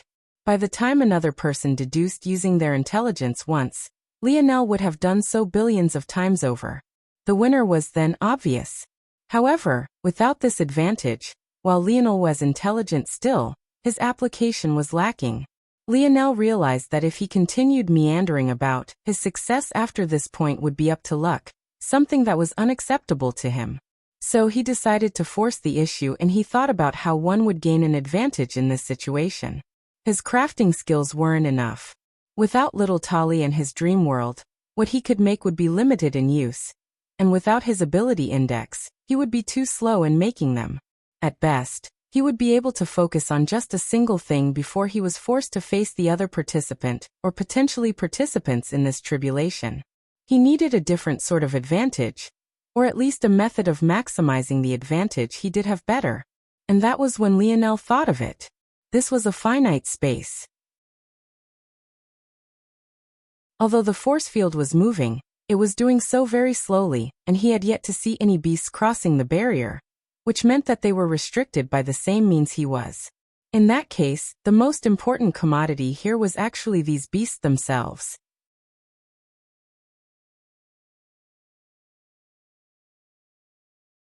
Chapter 1856. Published at 16th of May, 2023, 12:25 and 37 seconds p.m. Chapter 1856. If audio player doesn't work, press stop then play button again. Chapter 1856. A joke. Lionel asked himself a very simple question. What was the measure of success in this place in the rawest terms? He was able to find the answer by making one simple assumption. The goal of this first phase was to swallow beast crystals and strengthen yourself. With that assumption made, the answer was obvious. The measure of success was how many beasts you could kill. In that case, what Lionel had to do was even more obvious. Kill as many beasts as he could.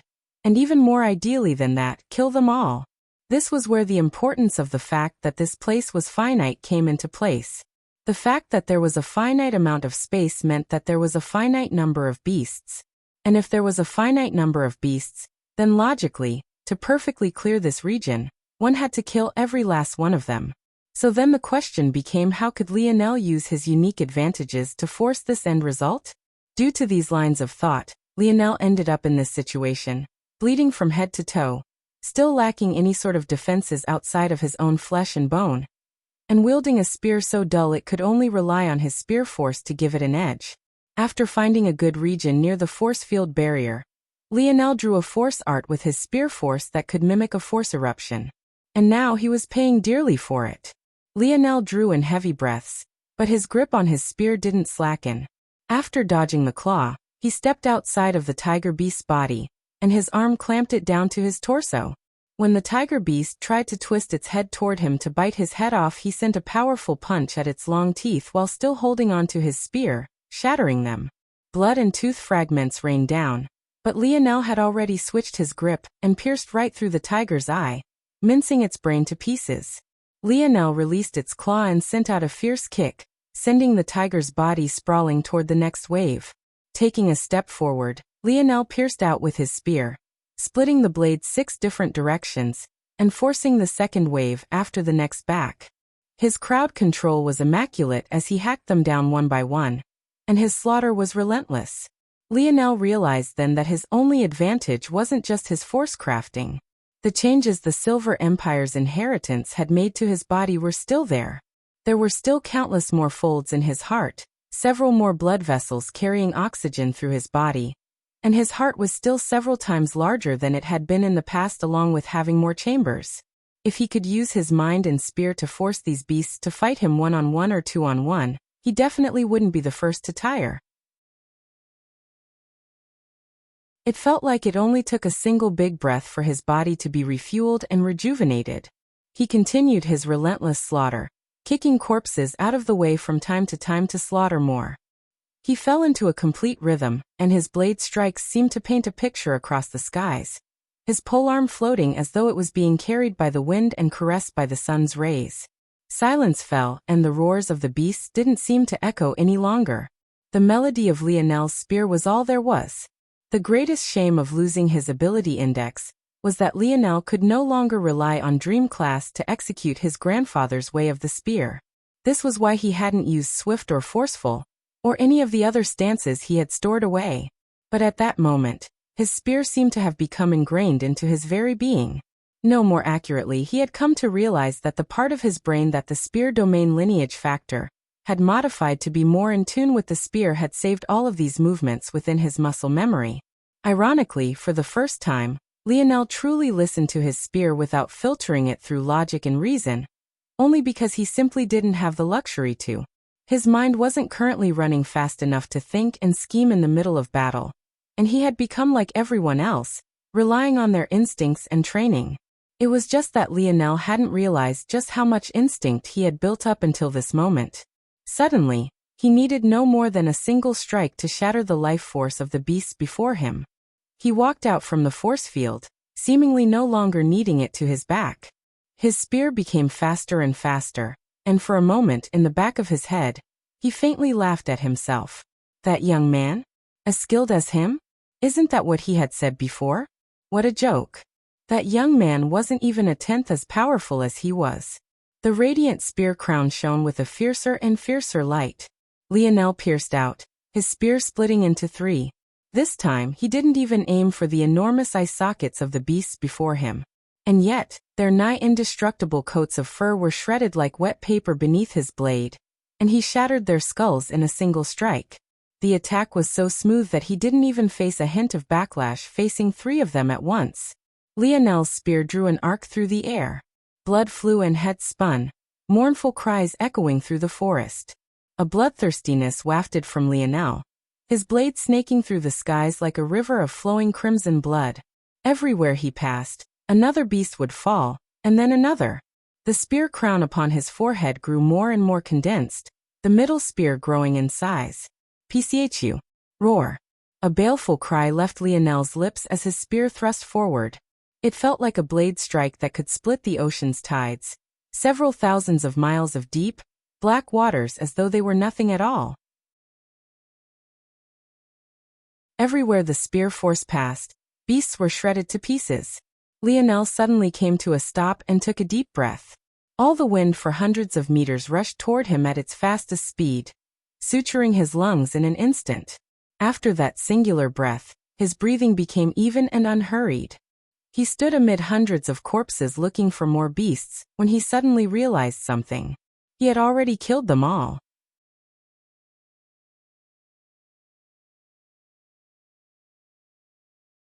Chapter 1857. Published at 16th of May, 2023, 12:25 and 38 seconds p.m. Chapter 1857. If audio player doesn't work, press stop then play button again. Chapter 1857 to know. Lionel's gaze flickered as he quickly looked around. He hadn't expected to kill them all so easily. Actually, if he was honest with himself, he couldn't quite remember whether it was easy or not. He had been in a state of complete forgetfulness, something he had never before experienced. Lionel shook his head. Right now this was actually a good thing. Leaning on his talent a bit, especially when he didn't have his ability index, would be the best way to maximize his chances at victory. After a minor moment of hesitation, Lionel rushed forward and began plucking the beast crystals out from these beasts. During the battle, he obviously hadn't had a chance to do so, so now he had some making up to do. The more he swallowed, the greater flood of strength that entered his body. His body was like a dry riverbed finally experiencing its first rainfall after countless months. But what was especially odd was that Lionel didn't feel like he was regaining his previous strength. It both felt like his own body, and yet not like his body at all. Lionel realized it was incorrect to say that the beast crystals were allowing him to regain his former strength. Rather, he was just building up the strength of this temporary body. But this wasn't necessarily a bad thing either. After all, if he was facing other enemies, who was to say that his sixth-dimensional strength wouldn't be too weak? This way, everyone was at the same starting level. It took Lionel longer than he thought it would to swallow all the beast crystals, but that couldn't be helped considering the sturdiness of these beasts and the sheer number of them that there were. After he was done, he turned his attention elsewhere. He scanned the pile of beasts before he landed on a three. One was a hawk with a wingspan of over 10 meters. The second was a Komodo dragon creature with thick greenish-black scales. And the last was a white-furred wolf who, even in death, looked exceptionally beautiful. It was hard to tell that it had died at all, but that was also because Lionel had purposely left its lush coat intact. Lionel walked over to the hawk and hacked down at one of its large claws, severing one of its legs from its corpse. He held the large appendage that was just over half his height and examined it for a moment. He touched the tough leathery scales that coated it, then flicked a finger at the actual claws before nodding to himself. He then went over to the Komodo dragon and skinned it before repeating the same process with the white-furred wolf. After he was done, he prepared the rest of his raw materials and cleaned them all in a nearby lake. Lionel walked to the side of a dead porcupine creature and raked a gaze over its body before he found a perfect-size needle and pulled it out. After puncturing a hole in its blunt base, he began to form force threads. Lionel was used to using little tali in place of threads, or more accurately, this was the method of force sewing his father had taught him. But the most important aspect of the sewing was the fusion. And Lionel felt that if his spear force control was high enough, he could replicate the feat losing himself. Lionel didn't focus on the time or anything else. After setting up force art protections around himself, he put his all into force crafting. The process was a lot slower than he was used to, but it also really allowed him to hone in on his weaknesses. For example, he wasn't very good at drawing force arts without a perfect replica to follow from his dream world. As such, he was forced to slow his drawing process and really think about every rune he drew. This process actually deepened his understanding and tied down loose ends he hadn't even been aware existed. His skill as a force crafter increased by leaps and bounds, and soon, just a few hours later, Lionel felt that he was ready. He donned his new armor. The gorgeous white fur of the wolf took center stage, making up most of it. However, in between and hidden in important regions, the black-green scales of the Komodo dragon added a nice hint of accent to the blinding white. On Lionel's hands and forearms were a pair of gauntlets he had constructed out of the claws of the hawk. Hidden within the flat of his forearm, a blade formed from its claw extended and then retracted. On his feet, there was a pair of boots modeled in the same style as his gauntlets. Lionel slammed his fists into one another, and the sound of a resonant energy formed. Hidden within the armor, gauntlets and boots, a force art solidified them all into one entity. Reaching out a hand, Lionel's spear flew into his palm, and he exhaled a breath. He turned toward his force field again. He wanted to see how much time there was left before he fused with another cornered-off region. But to Lionel's surprise, when he touched the force field this time, his armored hand slipped right through it. Lionel's gaze flickered. Is this the benefit of clearing your bubble? This seemed like the only plausible explanation. Lionel nodded to himself as he moved forward and broke out into a sprint. It seemed it was time to truly unleash unholy hell. Because he had taken his time to build this armor first, there was no telling if others had stepped out before him. So it was about time he unleashed his own killing spree. But first he had to find one of the other participants. He wanted to find out exactly what was going on here. Why were there multiple spear domain rings? Was there really more than one in the universe? Or were they just participants from past tribulations? Or maybe incarnations created to challenge him but didn't truly exist? He had to know.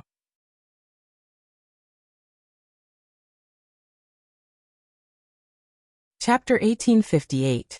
Published at 16th of May, 2023, 12:25 and 38 seconds p.m. Chapter 1858. If audio player doesn't work, press stop then play button again. Chapter 1858. Kill me. Lionel's speed was much greater than it had been before as he entered the bubble of the young man he had seen earlier.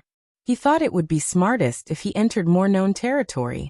Not only was he certain that there was a person here to target, but he was also of a strength Lionel was confident in dealing with. Lionel's steps paused for a moment, and he turned back, pressing a hand toward the force field. The force field rippled, but stopped his hand from passing through. It seemed that by stepping into this region, he had locked himself into a cage, and he couldn't retreat as he pleased. That much was fine. He had considered the possibility of this happening, which was why he had chosen a known location to begin with. Turning back, Lionel shot into the distance again, leaping into the trees agilely and vanishing into the foliage. He moved forward without a single hint of a sound, scanning the region quickly with his eyes. It was impossible to lure out this enemy like he had the beasts of his bubble. Humans might be intrigued by a force eruption, but there was a more likely than not chance that if the young man sensed a force eruption, given his strength, he would stay quite a distance away from it. He likely wouldn't take the risk if he didn't have to. So Lionel had to find him on his own. The good news was that Lionel's senses were much sharper after absorbing so many beast crystals. So, he cut a straight line through the closed-off bubble, paying keen attention. His ears twitched every so often. Finally, he caught the faint sounds of battle. He changed direction, gliding through the trees and moving up higher as he moved. Eventually, he could sense the strands of spear force gliding through the air, and he locked onto a battle occurring about 300 meters ahead of him. The young man stood his ground as he faced off against two beasts. He was clearly much stronger than he had been when Lionel last saw him, and his confidence and battle style proved this much. However, after observing him for a while, Lionel felt that he was no threat at all. Without waiting for the battle to conclude, Lionel suddenly leapt forward. He pushed off of the trunk of the tree he stood within with such force that it bent in the opposite direction far enough to nearly touch the ground. The young man was completely caught off guard by Lionel's sudden appearance on the battlefield, but before he could react, Lionel's absolute spear domain had already shredded the two beasts he landed between to pieces. The pupils of the young man constricted. He immediately felt the potency of Lionel's spear force, and it caused him to shudder. His own absolute spear domain erupted in an attempt to counter Lionel's, but it was shredded to pieces as well, crumbling before his eyes. Lionel took a step forward, closing the distance. Seeing that the situation wasn't good, the young man pierced forward with his spear, trying to catch Lionel off guard and make him pay for his nonchalance. However, Lionel simply tapped them with a finger, his spear force suffocating the young man's. The young man's spear was blown to the side as Lionel's own thrust forward, nailing the former right in the collarbone and pressing forward until he was nailed to a tree. The young man roared out in pain and tried to swing out with his spear in vain, but Lionel's hand grabbed its polearm with one hand, released his grip on his own spear, and then used it to grab the young man's throat, suffocating the rest of his pained outcry. In just a few exchanges, the young man found himself weaponless and restricted. He couldn't even move an inch without the spear through his collarbone, making his body shudder with pain. When he looked at Lionel's face, there couldn't help but be a hint of defiance on it that masked a lingering fear. He had seen Lionel before, but back then he had been very confident in his abilities. It had only been about 3/4 of a day. How had someone who had been his equal become so powerful? No, it was simply impossible for someone with spear force this powerful to have shown the kind of weakness he saw from Lionel earlier, nor was it possible for there to be such vast improvement in the span of a day. It didn't make any sense. Lionel was about to begin questioning the man before him, but to his surprise he felt an odd pull from the young man's spear. Subconsciously, Lionel felt that if he touched his spear to the young man's spear, it would upgrade to a new level. Lionel tucked this information into the back of his mind, and released his grip on the young man's throat slightly. Roalfadialfanam, what is your name? The young man was trying to decide what to do at this point. If he struggled, he might just die. But if things ended like this, so would his tribulation. He hadn't even cleared his bubble yet. This wasn't even enough for the lowest tier of clear. When he went back, his spear domain ring wouldn't even acknowledge him, and he would have to pass it to someone new. This was simply far too frustrating. However, when he heard Lionel's question, he was a bit surprised. Why was he asking this? The young man forced himself to calm down. Ultimately, he was a genius among geniuses. There was a very obvious reason he had been able to get to this step. Even in this situation, he hadn't fallen to despair just yet. He didn't really want to answer Lionel's question, but maybe there would be a chance to find an escape route if he delayed. My name is Nelligan Trudeau. Lionel frowned. He didn't recognize that name or family. Nelligan, where are you from? Hearing these words, the young man suddenly understood. His astonishment was painted all over his face. Oh, you're from one of them. I can't believe I actually lost to someone from one of them. My dad's gonna kill me.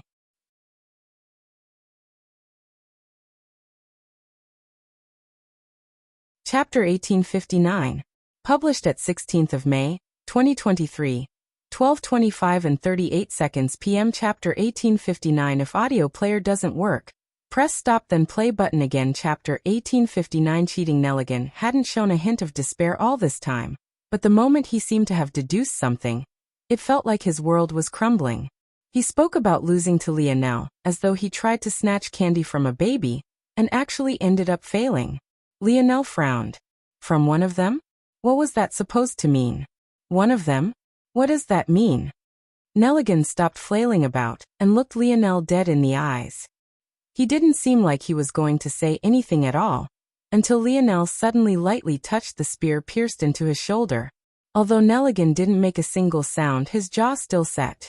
It was clear that he was clenching his teeth quite hard, but he tried his best to hide it. Unfortunately, even without his ability index, something like that couldn't escape Lionel's attention. "I'll ask again. What does that mean?" Nelligan sucked in a cold breath and shook his head. "Go fuck yourself. If you don't know, then tell you. You tell me. What would you choose between dying and your family? You're not going to get anything out of me." Lionel frowned. He didn't understand what these words were supposed to mean. Why did giving this information to him place Nelligan's family in danger?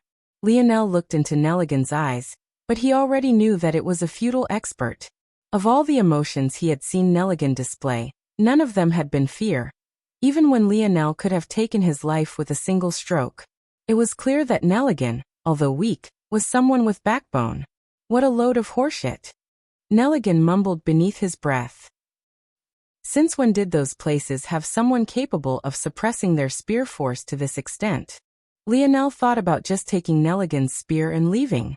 If there wasn't any information to be gained, then this was all worthless. He felt that it wasn't necessary to kill someone. Taking his spear and kicking him out would be enough. But then Lionel realized something else. "Alright, I'll let you go on one condition. Tell me everything you know about this tribulation. If you don't, or I catch you lying to me, your family can wait for your corpse." Nelligan didn't seem to be as opposed to this. This wasn't a big deal.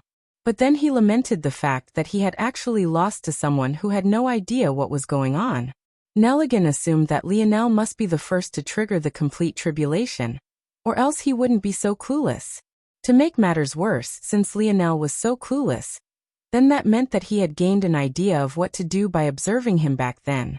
If not for Lionel spotting him before, he would have no idea that he could ingest beast crystals in this world. Nelligan really felt like kicking himself. This was worse than dropping a weight on your foot or even shooting it. He might as well have nuked his entire leg off.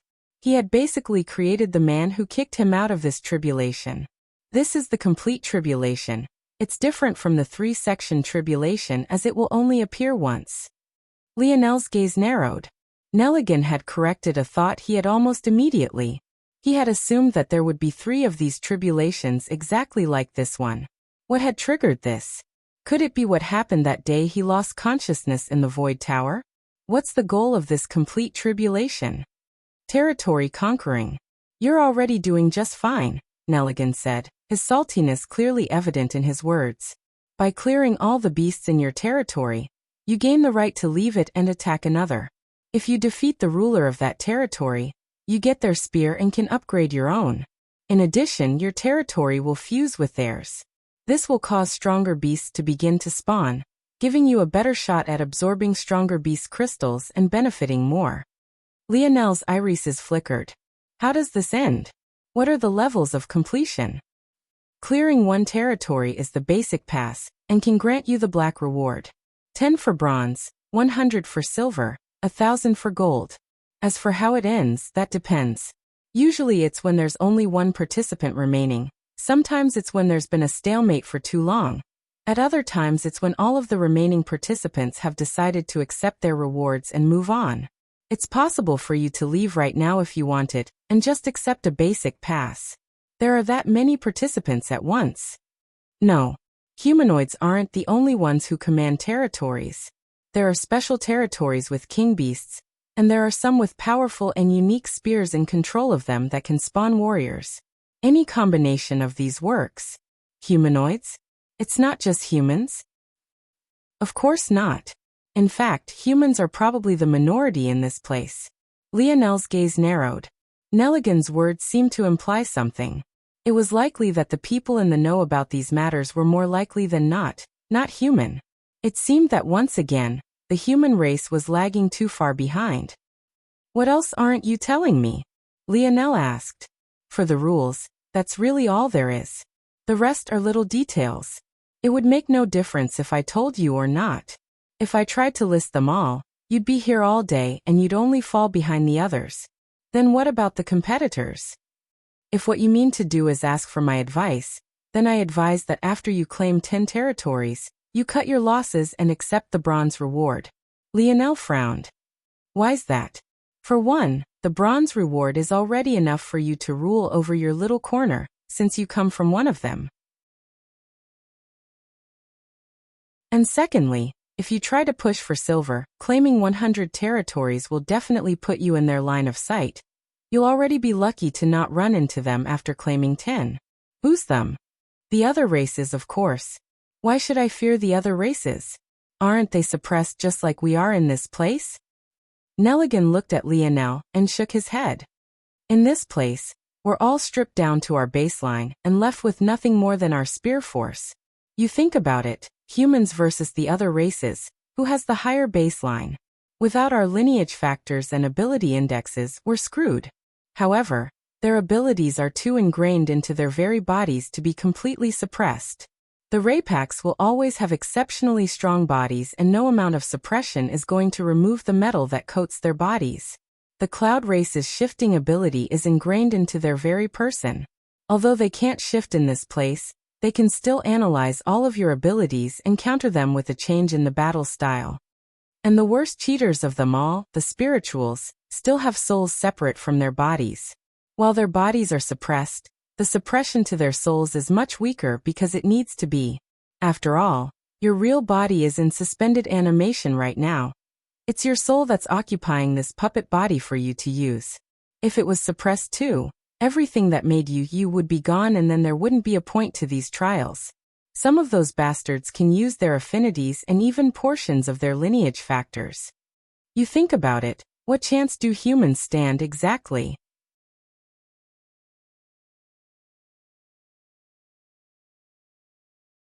Chapter 1860.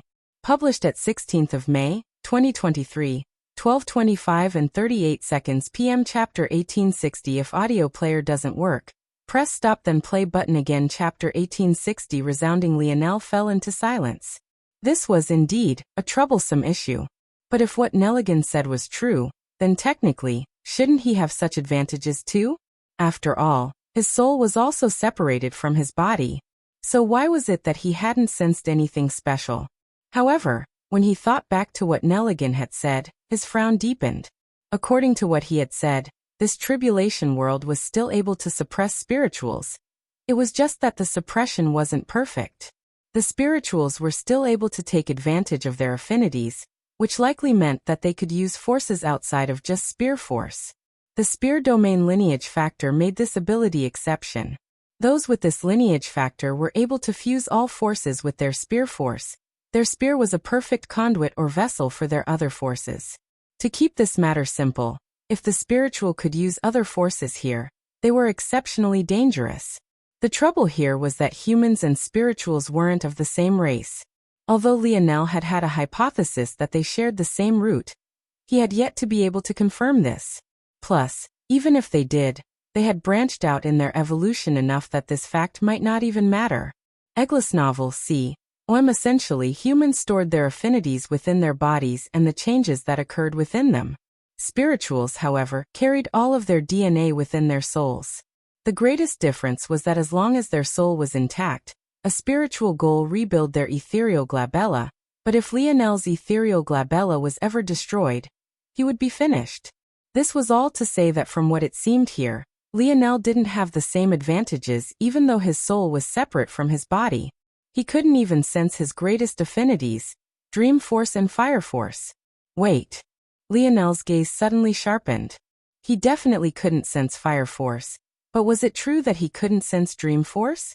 In fact, hadn't his Spear Force felt like an extension of his Dream and Soul Force when he used it as a replacement when he drew the Force Arts that formed his current armor?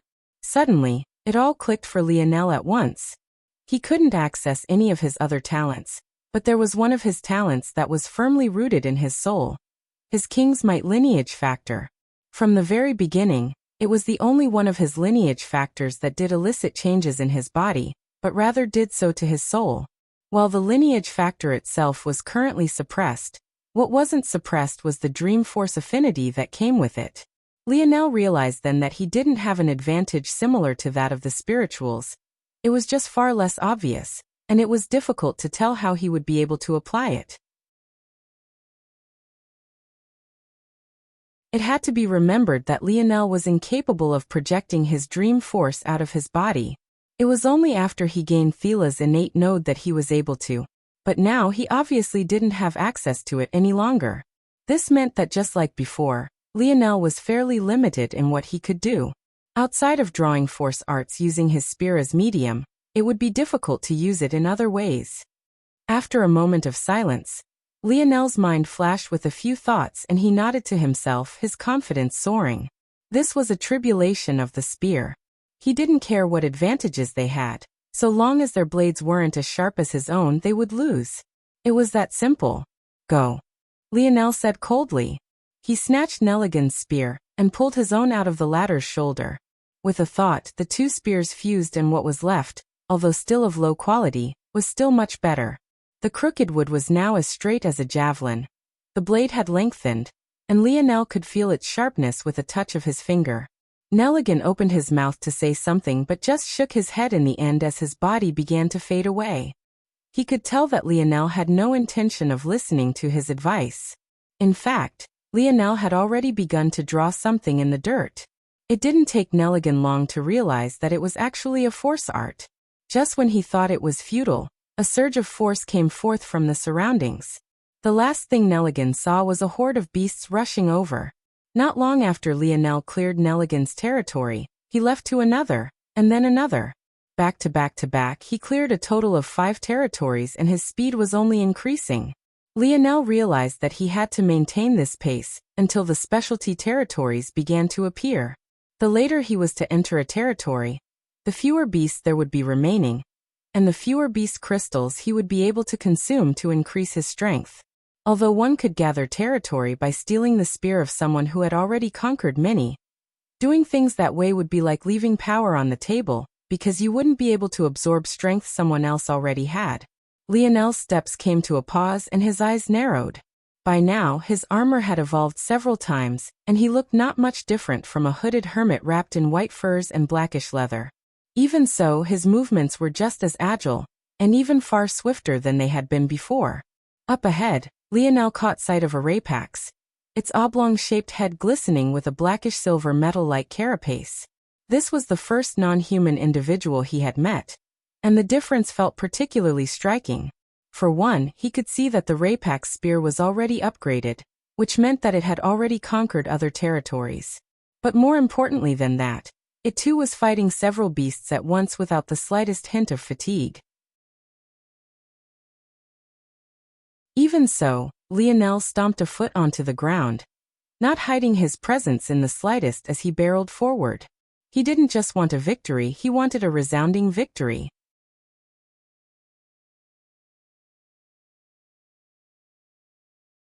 Chapter 1861. Published at 16th of May, 2023, 12:25 and 38 seconds p.m. Chapter 1861. If audio player doesn't work, press stop then play button again. Chapter 1861. Unfairness. The rapax seemed to sense Lionel almost immediately. It was far too difficult for Lionel to tell what its emotions were, especially without his ability index. But the slight hitch in its actions, despite the fact it had reacted so smoothly before, seemed to suggest that it was actually surprised that a human was coming at him. This was no normal rapax. It was coated in golden runes that Lionel had only seen on the most talented of rapax. In fact, when he thought back, only rapax of the 7th dimension had had these runes. This wasn't to say that only rapax of that level could have such things, but rather that all those who had had such runes had the talent to enter the 7th dimension with their unique path. What was more important than this, though, was the fact that the rapax had runes at all. This definitely meant that it had received more than a generic body when it entered this place, speaking to the unfairness spoken about before. Even so, that wouldn't stop him. Lionel's figure flickered, and he slid by the beasts as though he didn't exist. Not a single one of them reacted to his appearance, and to the rapax's further shock, the beasts treated no differently than one of them, ignoring him and continuing to attack the rapax. The rapax blocked a lunging elephant beast with his spear. At the same time, his tail whipped toward Lionel like a whip. In some sort of weird martial art, it lifted its leg in a violent frontal kick all at once. Without fail, each attack was matched with a viciously sharp spear force. Eggless novel c. Lionel's pale violet gaze remained frighteningly cold, but inwardly he had confirmed Nelligan's words several times over in just a single exchange. The Raypaks were close combat experts, and they were also practically immune to soul force to the point they couldn't be seen with internal sight. They didn't tend to use weapons and relied on their bodies instead as they lacked the affinity for it. But if one of them was born to be a spearman like the one right before Lionel, the combination of spearmanship and close combat skills would be exceptional. And now this was no longer a vague theory in Lionel's mind, but was rather a very clear reality.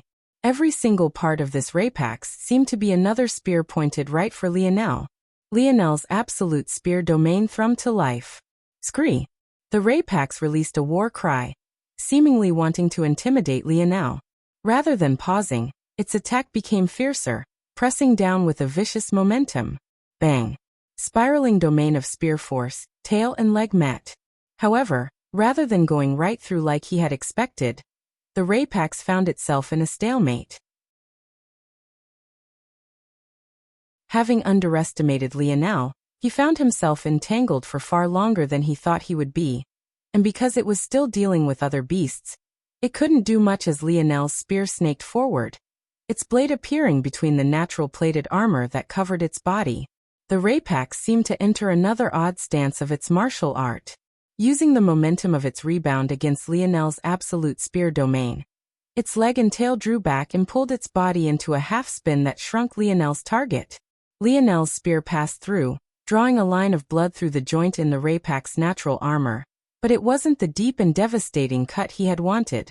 At the same time, the elephant beast's trunk swung and knocked the Raypax away. Lionel could tell with a glance that the Raypax absorbed this blow on purpose, arching through the air, flipping once, and then landing agilely on its digitigrade feet. The Raypax hopped once as though it was loosening his body, but this casual leap of his easily brought him 10 meters into the air before he landed.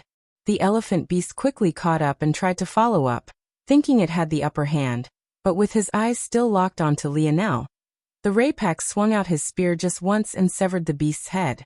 The elephant beast kept rushing forward as though it was still alive. It crashed through dozens of meters worth of trees before it finally came to a stop. The other beasts that tried to take advantage of the situation were instantly shredded by the Raypax's own absolute spear domain. Lionel didn't follow up immediately, calmly meeting what he thought was the Raypax's gaze. "You aren't bad. Human." Lionel's heart skipped a beat. He was a bit shocked because this was the first time he had heard a Raypax speak. Or maybe it was more accurate to say that this was the first time a Raypax saying something was properly translated for him. He hadn't put any effort into learning the Raypax language when he last met them, so it was only right he hadn't understood anything they were saying. But it seemed that this tribulation did the translation for him. "It's rare to see a suppressor among the humans, and that armor should be self-made, right? Judging by your spear, you've already conquered 5 territories already." How do you indeed, because he could emulate force eruptions. Lionel's clearing speed for territories was actually the fastest, or at the very least, if it wasn't, he should be near the very top. Even this golden-runed Raypax had only cleared 1 territory up until now. This was his second, and he was about 75% finished. How could he not be interested after seeing this? Lionel tilted his head to the side until he heard a satisfying crack. He didn't bother to ask what a suppressor was from the context clues he had gained from Nelligan. A suppressor should be someone who restricted their spear force in order to first chase perfection. More importantly, if Lionel hadn't suppressed his spear force, he would have been dropped into a tribulation with those with 6th-dimensional spear force.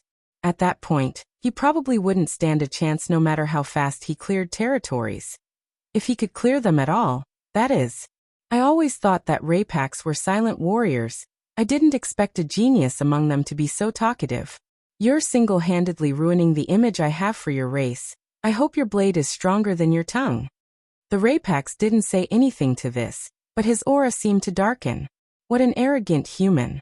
There was only a moment of silence, and then a rush of wind, before the two suddenly vanished, their spears crossing.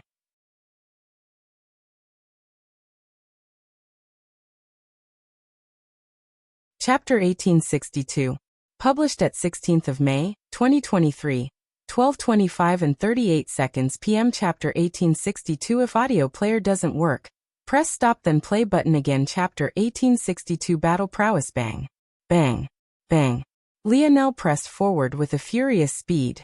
It was clear that his spear force was sharper and his reactions were quicker. At the same time, his strength output was beyond that of the Rapax. After all, he had cleared 5 territories while the Rapax was still working on its second. However, the combat style of the Rapax was unpredictable, and it flowed exceptionally smoothly. All parts of his body seemed to become a spear. It was to the point where it was difficult to tell whether he was a true spearman, or if he was a close combat expert instead. Lionel's spear separated into 6 blades, attacking all the vital points of the Rapax at once. The Rapax young man reacted with 3 of his own. But what was surprising was that his tail also split into 3, matching Lionel with a total of 6. Lionel's timing was thrown slightly off by this. The Rapax 3 spear collided against him first with a purely forward pressure, but the 3 tails followed up with a more sideswiping momentum. The delay between the two destabilized Lionel's spear and opened up his guard. Suddenly, the Rapax foot appeared before Lionel's chest, clearly having expected exactly this sort of lapse. Lionel didn't have the time to block, and could only try to twist away. Unfortunately, he was a step slow and a claw coated with radiant gold spear force shot across his chest, taking with it a strong impact that knocked the air out of his lungs. With a grunt, Lionel spun and shot backward at the same time, the armor that protected him deflecting much of the pressure. He realized immediately that had it not been for his self-forged armor, his rib cage would have been slashed to pieces beneath that strike. Lionel's expression couldn't help but become several hints more serious. He had the advantage in strength, power, speed and even sharpness, but he was actually losing in combat effectiveness, experience and battle prowess. The Rapax appeared before Lionel instantly, not giving the latter any room to breathe. The Rapax's leg soared into the skies, performing a perfect vertical split. Its momentum was so fierce as its axe kick descended that the ground around its plant leg cracked. Lionel swiped his spear at the Rapax's plant leg, trying to throw it off balance before its kick could land. However, his tail countered before Lionel's spear could even gather up momentum, clashing strongly against the spear. The axe kick descended swiftly, the Rapax's heel glowing with a blinding golden light like a shimmering guillotine. Even before it landed, Lionel could feel the sharpness digging into the skin of his forehead. He had no doubt that if this kick connected, his body would be split right down the middle. Without a choice, Lionel used the momentum of his clash against the Rapax's tail to roll off to the side, just missing the downward axe kick by a small hair. Eglis novel C. Boom. The ground split in 2 and the residual impact cracked the rest. Even so, the Rapax was completely unmoved and he pressed down toward Lionel again, and then again. The closer to death Lionel came, the calmer he became. Although he didn't have perfect control over his body like he did when he had his ability index, he still maintained perfect control over his mind. He realized that he needed to enter that state he had cleared the first territory again. After he had gained power, he had let his brain take over the heavy lifting again. Since he could win through sheer power, his skill had become less important. This was actually the first time that Lionel was fighting against a spearman for obvious reasons. A spearman who was also a close-quarters combat expert like this Rapax was a whole other can of worms. He couldn't win this by taking this so casually. The Rapax could sense Lionel's gaze becoming sharper and sharper, so he pressed even harder. His own instincts were sharp enough to feel that something might change if he didn't end things as quickly as possible. Lionel's figure flickered. He had noticed another weakness of his movement. With his speed, he had never needed a dedicated movement technique, and that only became more so after his spatial force affinity shot up. But after this battle, he could see that the martial arts style of this Rapax seemed to be infused with a mysterious movement pattern that allowed him to press his advantage instantly. The more Lionel saw of it, the more he got used to it, until his cold gaze suddenly went entirely blank. Lionel planted a palm on the ground, holding his spear in his free hand as he pushed up into a handstand. His hips torqued and he twirled once, spinning out of the way of the Rapak's young man's downward swinging spear before bending his elbow and pushing. He spun through the air and landed behind the Rapak's back on his feet. Swift. Lionel's spear shot forward just as the Rapak's tail rose to block, but this time, a mysterious spear domain seemed to form around Lionel's spear rather than around his body, creating a vortex of spear force that deflected the spear and landed right on the Rapak's body. The Rapak's managed to throw Lionel's spear a tiny bit off course, causing him to miss the vital point between his natural plate armor. Even so, the impact caused the Rapak's back to curl in an awkward direction, and his figure flew into the distance, crashing through several trees. Lionel shot forward, appearing above the Rapak's and piercing down. Scree!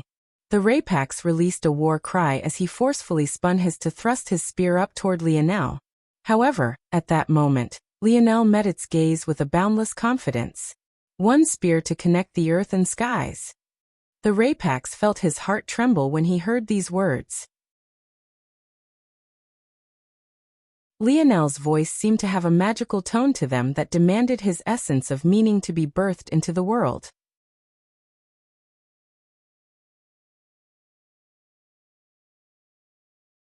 Chapter 1863.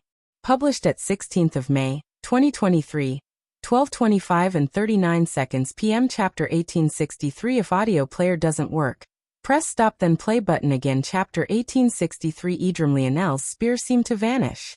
In its place, a line that connected the skies and earth appeared in its place, descending with the might of a smite from the heavens above. In that moment, just the smallest tinge of violet colored his golden spear, causing its power to skyrocket beyond realms of normal reason. When it crashed down, the Rapak's realized that there was simply no blocking it. There was simply nothing he could do. Bang! Lionel's spear pierced through the Rapak's stomach and into the ground below, a sharp light that would be denied brightening the entire world. The flash was seen from dozens of kilometers away, opening the eyes of all those that looked up. Lionel descended with a heavy thud, landing over the Rapak's. The white furs on his hermit-like armor and hood fluttered in the wind, but not a single thing seemed out of place even after the intense battle. Although Lionel had defeated the Rapak's, he still looked down at him with hints of respect in his eyes. If not for their gap in power and strength due to the circumstances of the trial, it was uncertain if Lionel would be able to win this battle. Though this uncertainty was only due to the fact that Lionel didn't have his ability index, wasn't this Rapak's restricted in the same way? Still looking the Rapak's in the eye, Lionel bent forward and snatched his spear. "What's your name?" Lionel asked. Egglesnell the Rapak's didn't seem to want to speak, but Lionel only shrugged. It was only a moment of curiously. He fused the two spears together, and his became sturdier and sharper once again. There wasn't much of a change in its appearance since the first fusion, but Lionel could feel the changes quite profoundly. It had a bit of extra heft to it. Its blade was a little longer, and whereas before Lionel had to rely on his spear force to pierce the hide of beasts, he could pierce them relying on his strength and the sharpness of this blade alone. Slowly, the Rapak's began to shimmer away and vanish. But in the end he did finally speak once more, maybe in gratitude for Lionel not killing him, even though he very well could have. "My name is Urukai." Lionel looked down as the Rapak's slowly faded away and grinned. "The name's Lionel Morales. Don't dream about me too much. Train hard." Urukai was immediately irritated, but it was already too late for him to get revenge. He could only strew in his own frustration. He, Urukai, a genius among geniuses, had actually only managed to receive the lowest black grade reward in this tribulation. How pathetic. "I'll remember you. I'll crush you with my full strength when next we meet." The cry of indignance echoed out, but Lionel only chuckled. This guy had been far too arrogant, he just wanted to knock him down a peg. Of course, Lionel hadn't realized that he had been just as arrogant. Or maybe he felt that his own arrogance was only natural while everyone else were posers. Lionel retracted his spear and waved it a few times. He gave himself a nod before beginning to draw a force art into the ground. There weren't many beasts remaining in this zone, so he would clear them quickly. After he finished off 3 more, he would fuse his zones and allow the more powerful beasts to start spawning. Only then would he begin to target more zones. Lionel realized what he needed most was a movement technique.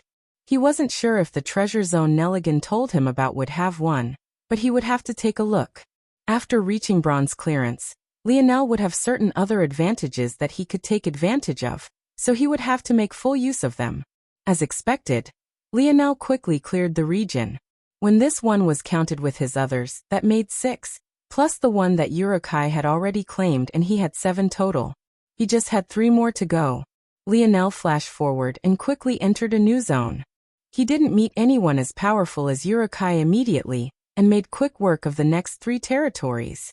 All 3 had been headed by young geniuses who were still working on completing their first territory, so it went to show just what kind of gap there was between the participants of this tribulation. Although Lionel had many questions, he knew that he would likely have to wait to learn more about them. It couldn't be helped.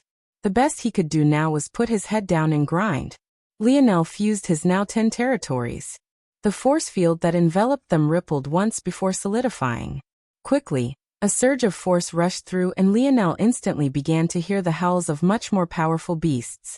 This time, Lionel didn't instantly draw a force art to attract them over. He wanted to see how strong they would be first. At that moment, in the tribulation zone, a pair of young men were meeting. "Oh, so it's you. I didn't expect our territories to be so close." In reply, the young man who spoke only received a snort. If Lionel was there, though he wouldn't recognize who these 2 young men were, he would recognize their races. One young man was handsome to an exaggerated degree. There wasn't a single imperfection on his tan skin. In fact, it felt like his tan was an illusion brought by the delicate bronze energy he gave off, almost as though the sun's rays couldn't help but cling on to him. His hair and irises shared the same radiant bronze color, and it made him look far more like a carved statue than a living being. There was no doubt that this young man was a spiritual. The other young man, the one who had snorted, was exceptionally handsome as well. He had a radiant glass orb in the center of his forehead, but he otherwise looked entirely human, except for the 2 pairs of hands that floated around him. Despite being completely separate from his body, one would be certain at a glance that they were one in the same existence. This young man was without a doubt a member of the nomad race, a race of beings with 6 hands, and yet just 2 arms. The young spiritual smiled, and didn't seem bothered by the nomad's attitude at all. "In the end, it will always be the 6 of us. You, me, Alarina, Pririna, Kaldar, and Urukai. There's no need to fight now. I will see you to decide the champion in the end." With that, the young spiritual turned around and headed in the opposite direction, not crossing the nomad youth's barrier. But it was clear that there were more hints of amusement in his eyes than respect. Almost as though he was a cat toying with a mouse. "Idrim, I will personally take your head," the nomad youth said coldly as he watched the spiritual youth walk away. In response, though, Idrim only laughed. It seemed that he didn't care in the slightest. To him, he had shown mercy. Wouldn't it be a shame if a genius like Enul only passed with black grade awards?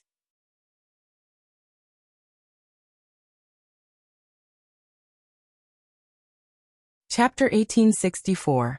Published at 19th of May, 2023, 10:27 and 4 seconds AM. Chapter 1864. If audio player doesn't work, press stop then play button again. Chapter 1864. Problems. Lionel sat on the back of an enormous rhino beast.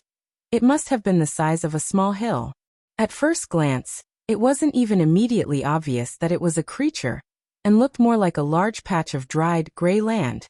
However, the aura it radiated was a different matter entirely, especially considering the large crystal orb that Lionel held in his palm. Lionel looked at the crystal orb that was larger than his own head and laughed to himself. How was he supposed to eat this, exactly? He would just have to hope that cracking it wouldn't cause him to lose too much of its essence. Casually swinging his spear downward, Lionel shattered the crystal. Almost immediately, the energy began leaking out in all directions. Lionel sighed. It seemed that he wouldn't be so lucky. However, he didn't give up. With a large inhale, he tried to suck up everything he could. Without the ability to manipulate force outside of his spear force, this was the best he could do. Surprisingly, things worked out better than he thought they would. The force was ripped toward him along with the wind, flooding into his lungs. Lionel almost choked on the shards as they went down the wrong pipe, but luckily, when they entered his body, the shards dispersed into motes of energy, saving him from an embarrassing death. I really am too pathetic without my ability index. Lionel didn't know whether to laugh or cry. What a stupid mistake. That was the kind of mistake even a normal human wouldn't make, but he was so used to thinking at the speed of light that he was too confident in taking actions before he even finished his thought process all the way through. Lionel leapt up and nodded with satisfaction. He had finally cleared the evolved beasts in his new fused territory. It was about time he went hunting again. The next milestone was 100 for silver. He should be one of the first if not the first to reach a bronze standard, so he had to press his advantage and slaughter his way through a few more territories. The moment Lionel stepped out from his bubble, he found that there were actually a few options down this path, 3 to be exact. 2 looked quite normal in that they were also large forests with a density of beasts, exactly like all the territories he had conquered until now. The last one, however, had a different sort of aura to it, and Lionel could see a building in the far-off distance, likely located at its center. Without hesitation, Lionel took this third option. This should be one of the challenging territories Nelligan had spoken about. There were any number of rewards to gain from it, whether it was a new spear or spear technique, or an auxiliary treasure that could help you in the tribulation. Lionel shot inside and streaked through the forest, keeping a sharp eye out for anything dangerous. Raffer Brazinger, the leader in name of the 4 Brazinger youths, was quite exasperated at the moment. The instant they returned to this place, a place that quite frankly, they had all seen as their backyard, they had been ambushed by 7th-dimensional existences. Although they were geniuses in their own right, the gap between the 6th and 7th dimensions was far too great. Although this didn't mean that they were helpless against a 7th-dimensional existence, fighting in that situation would have only ended poorly for them. After all, if they caught up fighting one, what would they do when a 2nd or 3rd involved themselves? Under normal circumstances, Raffer would have taken the risk. After all, the moon wasn't too far away by the standard of their current means, so if they were attacked in such a fashion, help from their people shouldn't be far away. However, Raffer wasn't a fool. The fact that Earth had so boldly attacked made him feel that something was off. And more oddly, the 7th-dimensional individuals that had surrounded them weren't normal.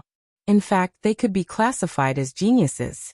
Although they weren't nearly as good as the best the Brazinger had, compared to the batch they had sent out this time under their current restrictions, they were still extraordinary.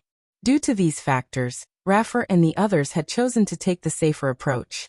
But the moment they found themselves in a dilemma. Eglis novel, c. The airspace of Earth was completely monitored with what seemed like a force art on the scale Earth most definitely shouldn't have. They had no idea who could have possibly set up such a formation, but it made escaping Earth through the air nigh impossible. Due to this, their only option was teleportation, but after a few attempts, they realized that the formation also had very strong restrictive properties. By the time they finally gathered up enough materials to create a formation stronger than what Earth's force art could stop, they ran into yet another problem. The path to the moon was space-locked and would require even stronger materials than what they had. Without a choice, they could only change their destination to a settlement of the Aderna family. Only to run into even more problems. The team of 4 had only just vanished and appeared in a distant location within the Milky Way. But not only did they find a planet that was almost entirely barren where they should have found thriving civilization, but Sarathana, Raffer's elder and most silent sister, suddenly spoke. "We've been tracked," she said softly. The other 3 couldn't feel it, but she could. A force art drawn on a large enough scale to encompass an entire planet was difficult to make perfect unless a much higher dimensional existence went down in dimension to draw it.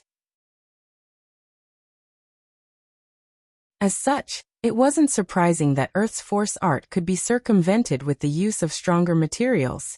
However, it was obvious that whoever had drawn it had known this, so rather than fighting the inevitable, they let it happen and tagged the teleportation of the 4 instead. Now they likely only had a few moments before they were hunted down once more. It was then that a familiar warp in space occurred and 4 blue-haired individuals appeared.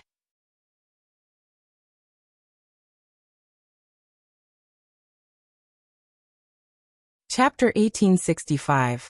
Published at 19th of May, 2023, 10:27 and 5 seconds AM. Chapter 1865. If audio player doesn't work, press stop then play button again. Chapter 1865. Naivete. The 8 youths fell into silence as they looked toward one another, both of them quite haggard. They looked toward one another, and seemed to have a moment of silent solidarity. It was clear at a glance that they had both just come from Earth, and had both been harassed in much the same way. After a moment, the leader of the Aderna family looked around before her face was warped into a frown. This was definitely their base of operations. Why was it barren? No. It wasn't barren, it was destroyed. If Lionel was there, he would recognize this leader of the Aderna family. Although she had grown up, his senses would be too sharp to miss the similarities. This person was none other than little Nana, the very same little girl that Lionel had saved in the Camelot zone. Right now, though, there was nothing about little Nana that was little. She had already grown into her own, becoming quite a beautiful young woman. In fact, she and her brother beside her were both well into the 7th dimension, making them the only 2 with this level of strength present. Little Nana's elder brother was also a person that Lionel had met before back when he was first chasing the golden-scaled koi fish. He had returned Lionel's favor for saving his younger sister by blocking Simeon and the other 2 geniuses of the Crutus and Lavis families.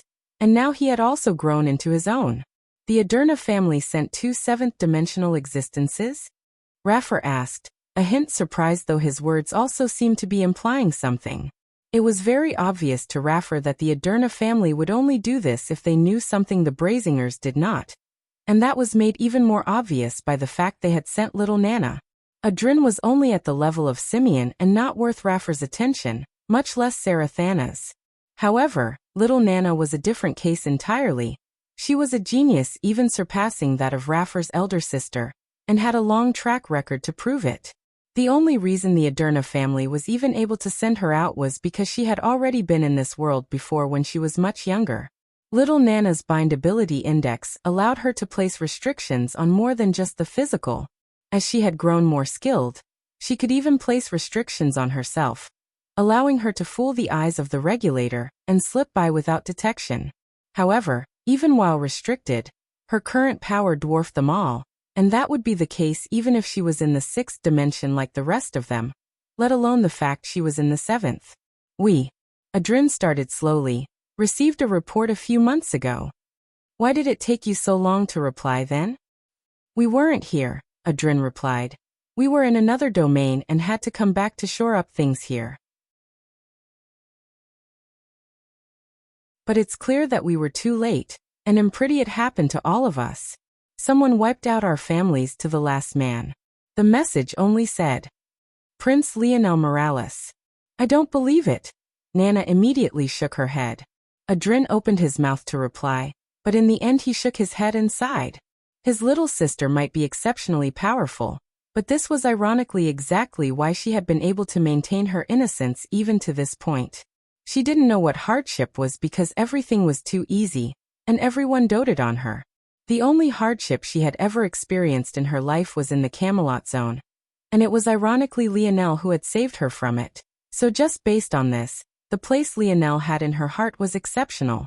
What his little sister didn't realize, though, was the fact that even if Lionel had slaughtered them all, he wasn't necessarily in the wrong. Their families were encroaching on the people of Earth. Of course, things actually weren't so simple considering it was that lineage that had control over Earth.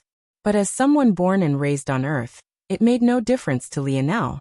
All he knew was that Emperor Fox was his grandfather, and that this territory was his.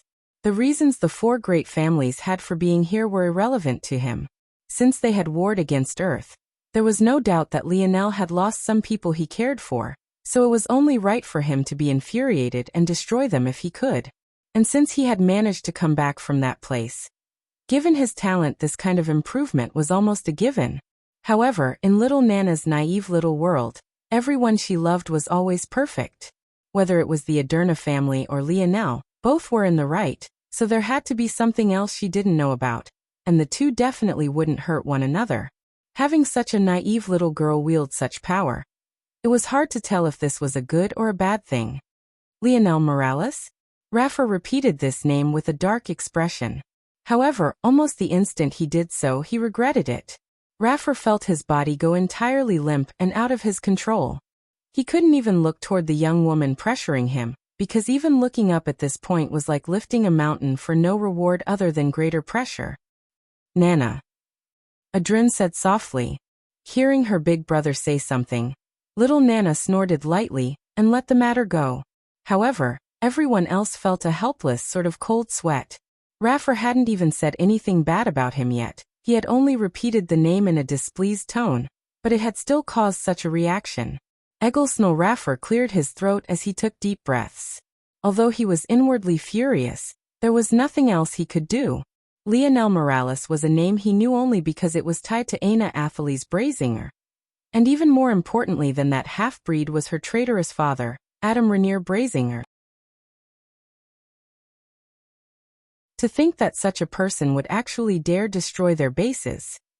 His name had already been placed on a sure kill list, but they hadn't been in a hurry as he wasn't worth that much concern. But now, Raffer's gaze flashed with a malevolent light.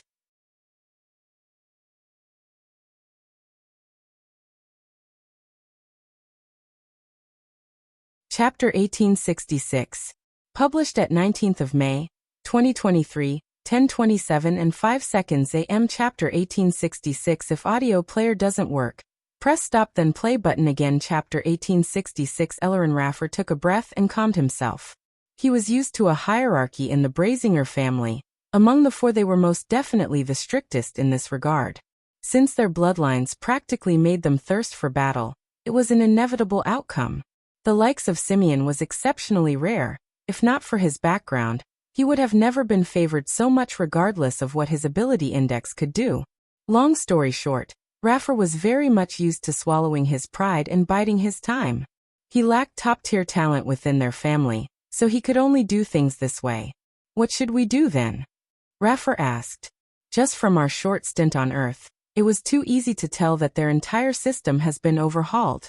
And now that we've left Earth, returning to our families will be difficult with this being this way.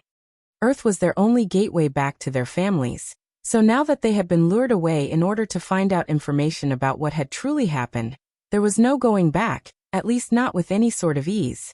No matter how they looked at it, whoever had set them up like this had done so on purpose, and also had an understanding of how their system worked. Now, unless they disregarded the risks and tried to rush back to Earth, they would definitely be delayed at least a few more months, extending matters even further. Obviously, this was the goal of Earth and it only benefited them. I think the first thing we should do is gather the others. We need to leave here quickly as I'm sure you've all already sensed that we've been tagged.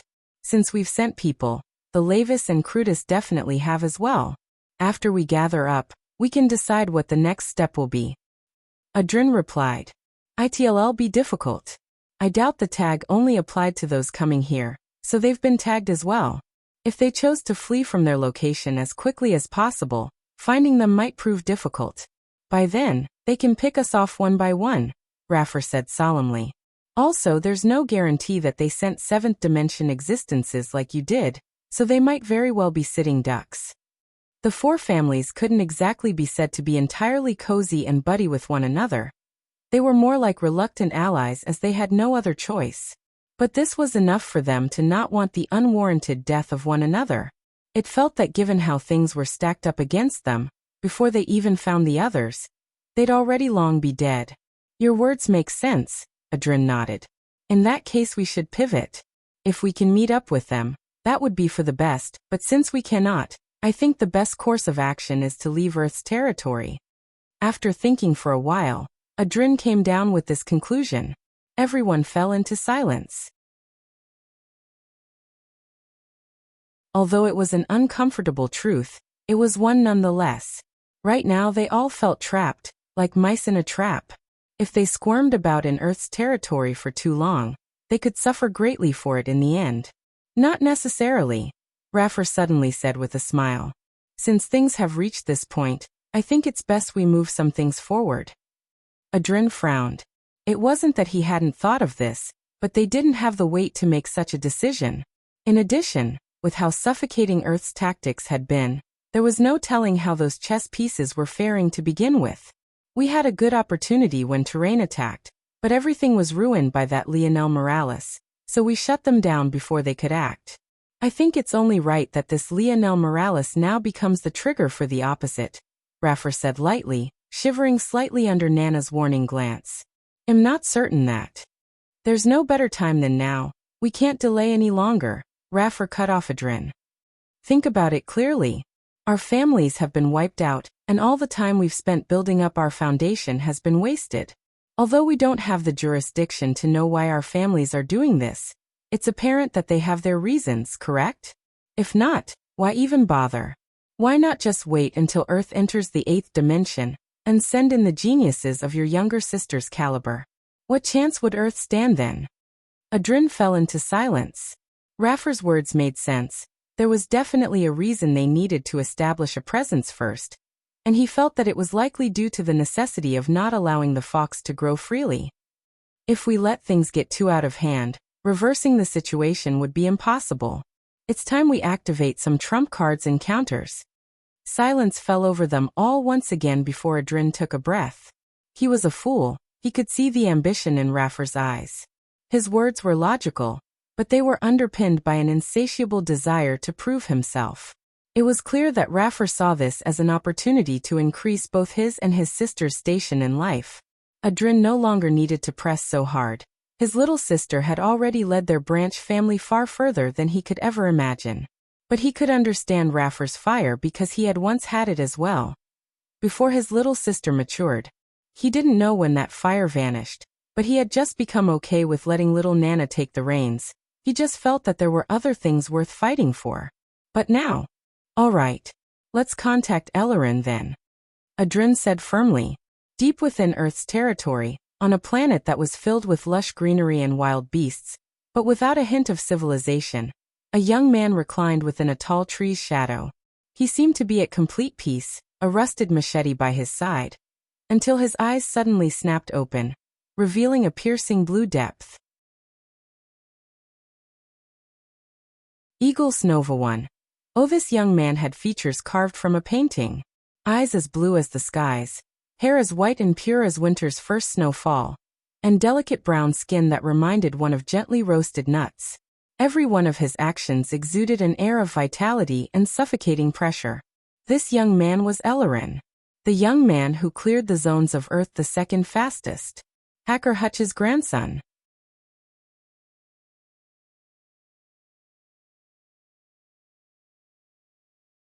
Chapter 1867. Published at 19th of May, 2023, 10:27 and 5 seconds AM. Chapter 1867. If audio player doesn't work, press stop then play button again. Chapter 1867. Dentaglesnovel. C. Lionel took a deep breath, causing the surrounding air to rush toward him again. All around him, the strewn corpses of armored knights lay. Though they didn't leak any of their own blood, the cracks and joints of their armor leaked out plumes of force. Unfortunately, Lionel couldn't absorb this like he could the beast crystals. He had already tried. Up ahead, there was just one knight that remained. His spear was so tall and mighty that it was at least 50% taller than him, who already stood over 2 meters tall to begin with. On top of that, its blade was of an exaggerated size and shape, taking up an entire third of its body. At first glance, it looked far more like a lance than a spear. The difference was that rather than having a cone shape, it had 4 blades perfectly perpendicular to one another, almost looking like the extended head of a mace. The knight rose from his throne as Lionel approached, plumes of force jetting out from the joints in its sapphire blue armor. Lionel exhaled one more breath, and he had already recovered to 100%, his body feeling loose and limber. He didn't know what reward lay at the end of this castle, but clearing it had taken as much time as it had for him to gather up 10 territories to begin with on top of clearing the more elite beasts. He hoped that whatever he got in return would be good. All thoughts were thrown to the back of his mind as his gaze became frighteningly cold. With a step he moved just as the Blue Knight moved, however his brows couldn't help but jump the instant the latter did. The Blue Knight was fast. extraordinarily fast. Although Lionel had moved first, he had actually attacked a step late.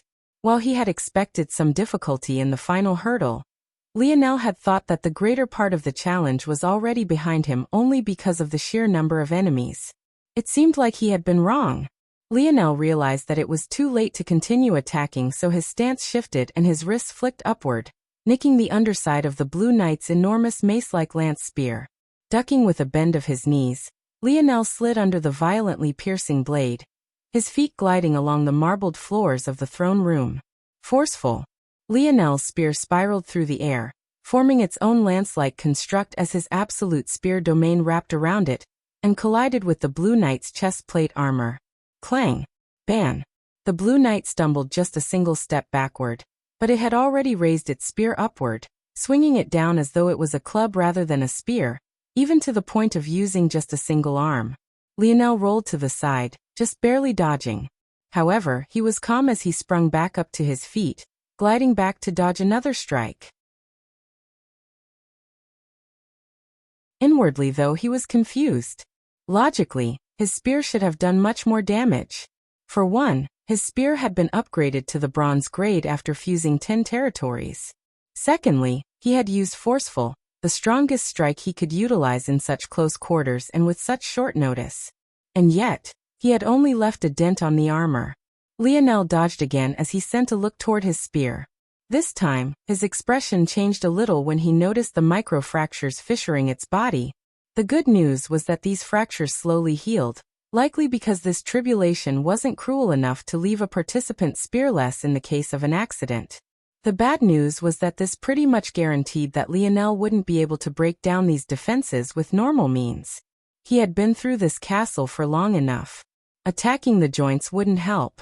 Only by causing enough damage to the armor itself could he cause a knockdown and victory. Lionel's gaze sharpened as he stamped his foot down hard, unleashing a roar.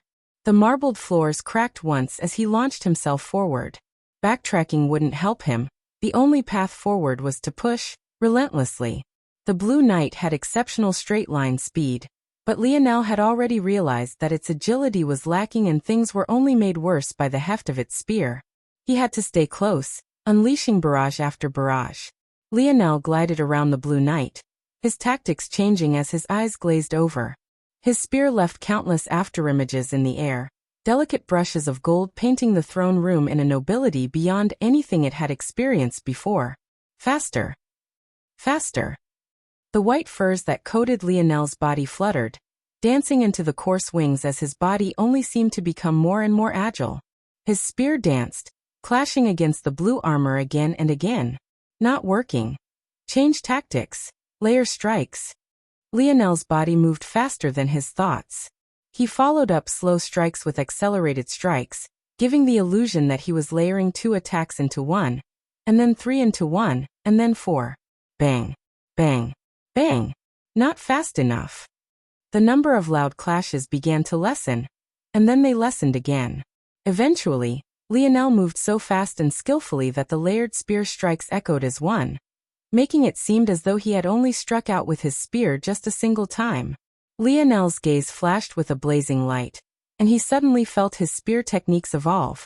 His spear domain lineage factor shifted, touching upon a barrier that felt far more ethereal than what it had before.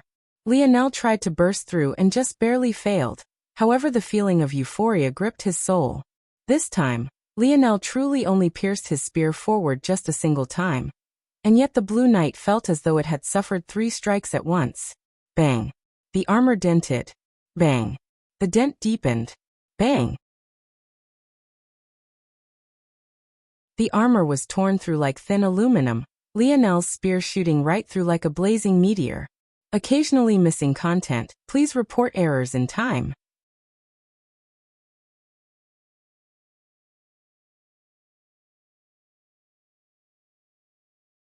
Chapter 1868.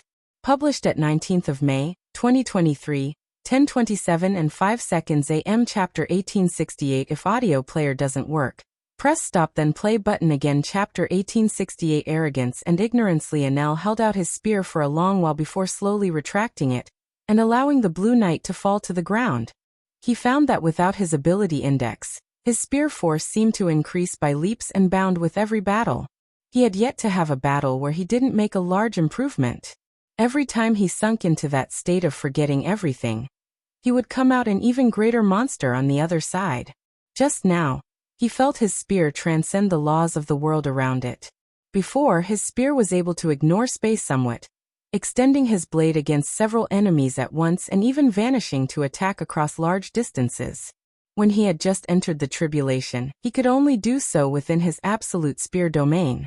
But just after a few battles, he could extend it well outside, and his absolute spear domain had increased in range. Not long after that, he was even able to use his absolute spear domain as less of a defensive measure, and even began to use it offensively and change its shape and location, even using it to coat his spear. And just now, he felt like rather than just attacking across space, he could also attack across time. He had been so focused on layering his strikes in a better fashion, with a faster method, with a greater speed, that he had ignored reason and simply did what felt natural. And then it happened. Although he hadn't broken through entirely, Lionel felt that it was only a matter of time. With his improvement speed, how many more battles would it take? Maybe only a handful more at this caliber? Lionel took a breath and exhaled. This time it wasn't because he was tired, but rather because he was sighing. It wasn't that he didn't know that allowing his talent to take over would have such great results.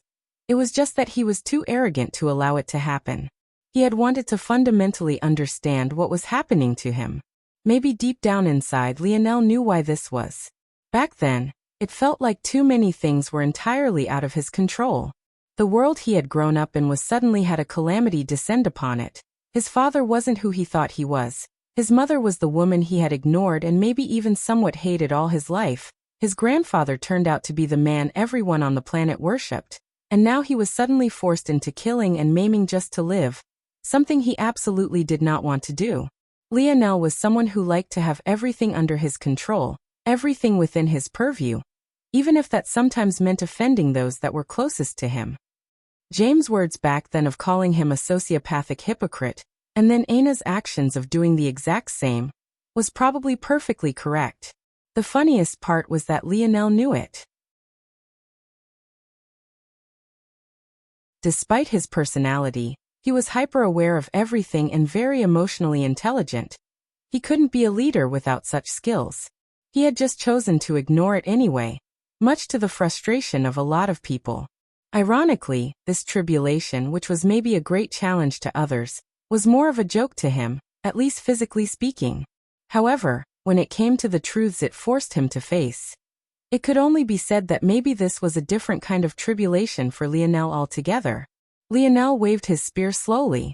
Despite the paced movement, he still left after images in the air, forming a wing of spear to his side. The after images only faded after a very long while. In that moment, Lionel confirmed and consolidated his gains in this battle. It would be hard to shut off his brain when his ability index returned, but since he was shut away from it in this tribulation, he would allow his talent to bloom. He wanted to see how far his spear force would grow before he was forced to leave this place.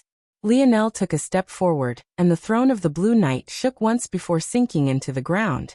By the time Lionel got to the top of the stairs, a platform had appeared.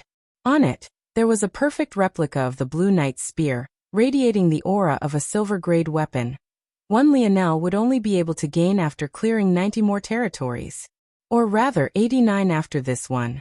However, this wasn't all. When Lionel grabbed the spear, strapping his old one to his back, he waved it around and felt its heft. After a moment, a flood of knowledge entered his brain, and he learned about the ability of this spear. Knight's Charge. It seemed that rather than gaining a domain with each spear, Lionel would gain an ability instead. Knight's Charge seemed to be the reason for the Blue Knight's obscene straight-line speed. To make up for the heaviness of the spear, it allowed nigh instant distance collapsing. When Knight's Charge was activated, he could accelerate in a straight line, closing up to 100-meter distance in the blink of an eye. Of course, the drawback was that stopping was almost impossible.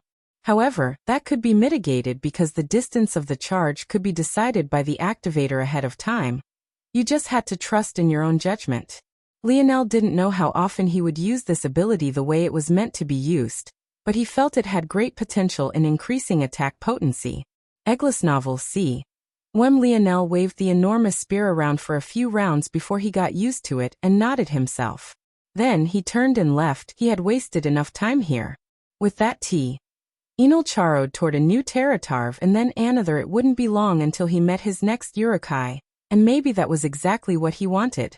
He was loving the challenge.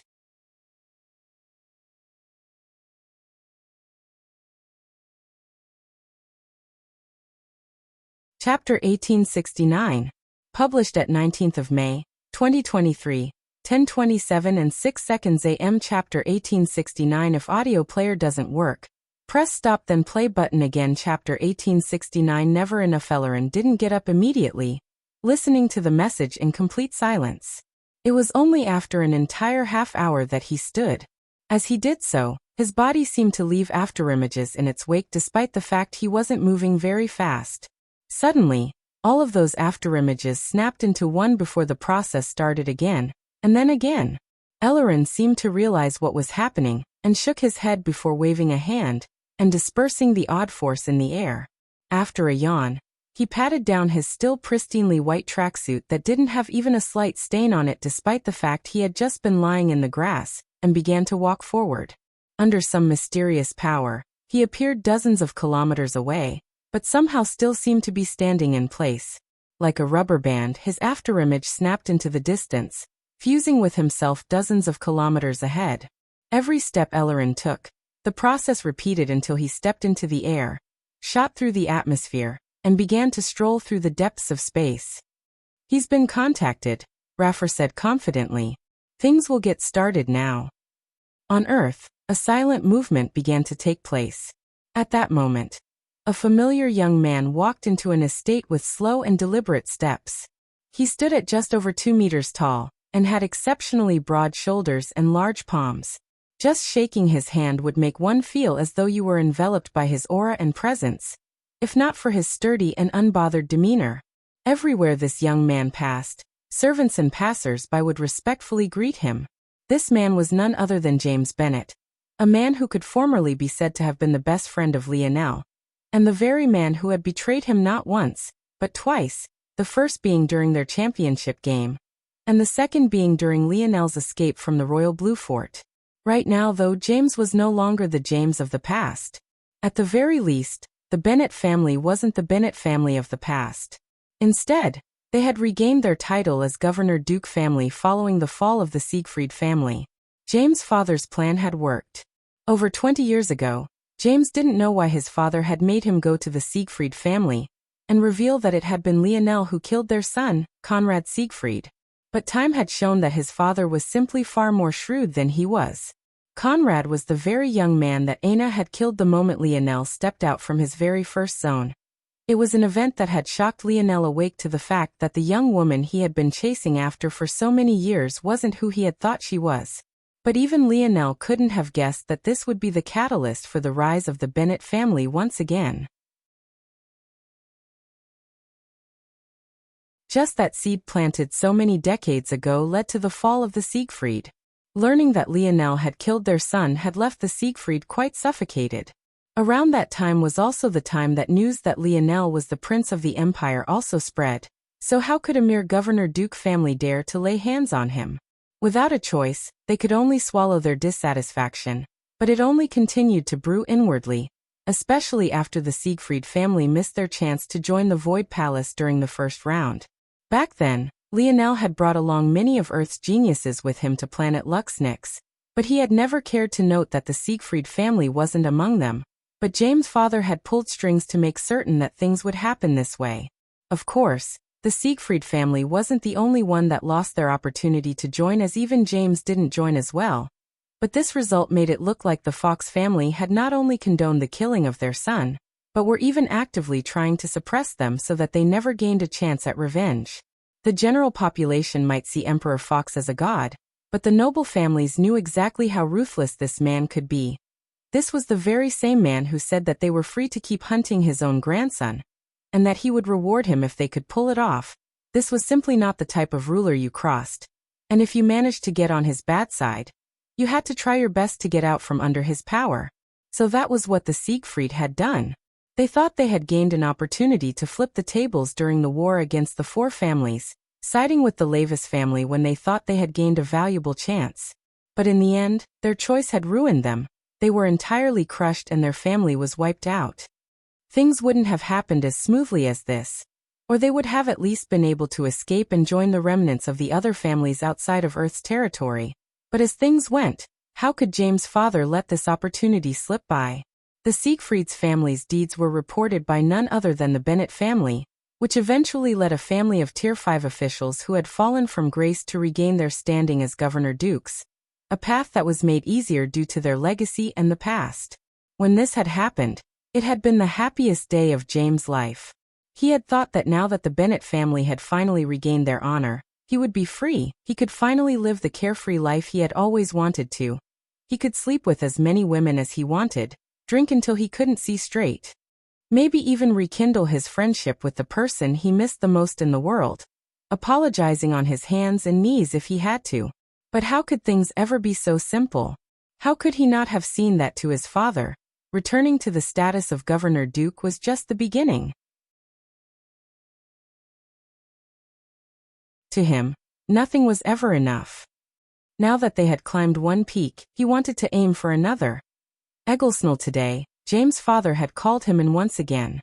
James entered his father's office, feeling the same suffocating pressure he always had. The man now had on a stern expression, the smile he had worn the day he regained his great-grandfather's honor long since wiped away. "It's time, James' father," Governor Duke Bennett spoke evenly.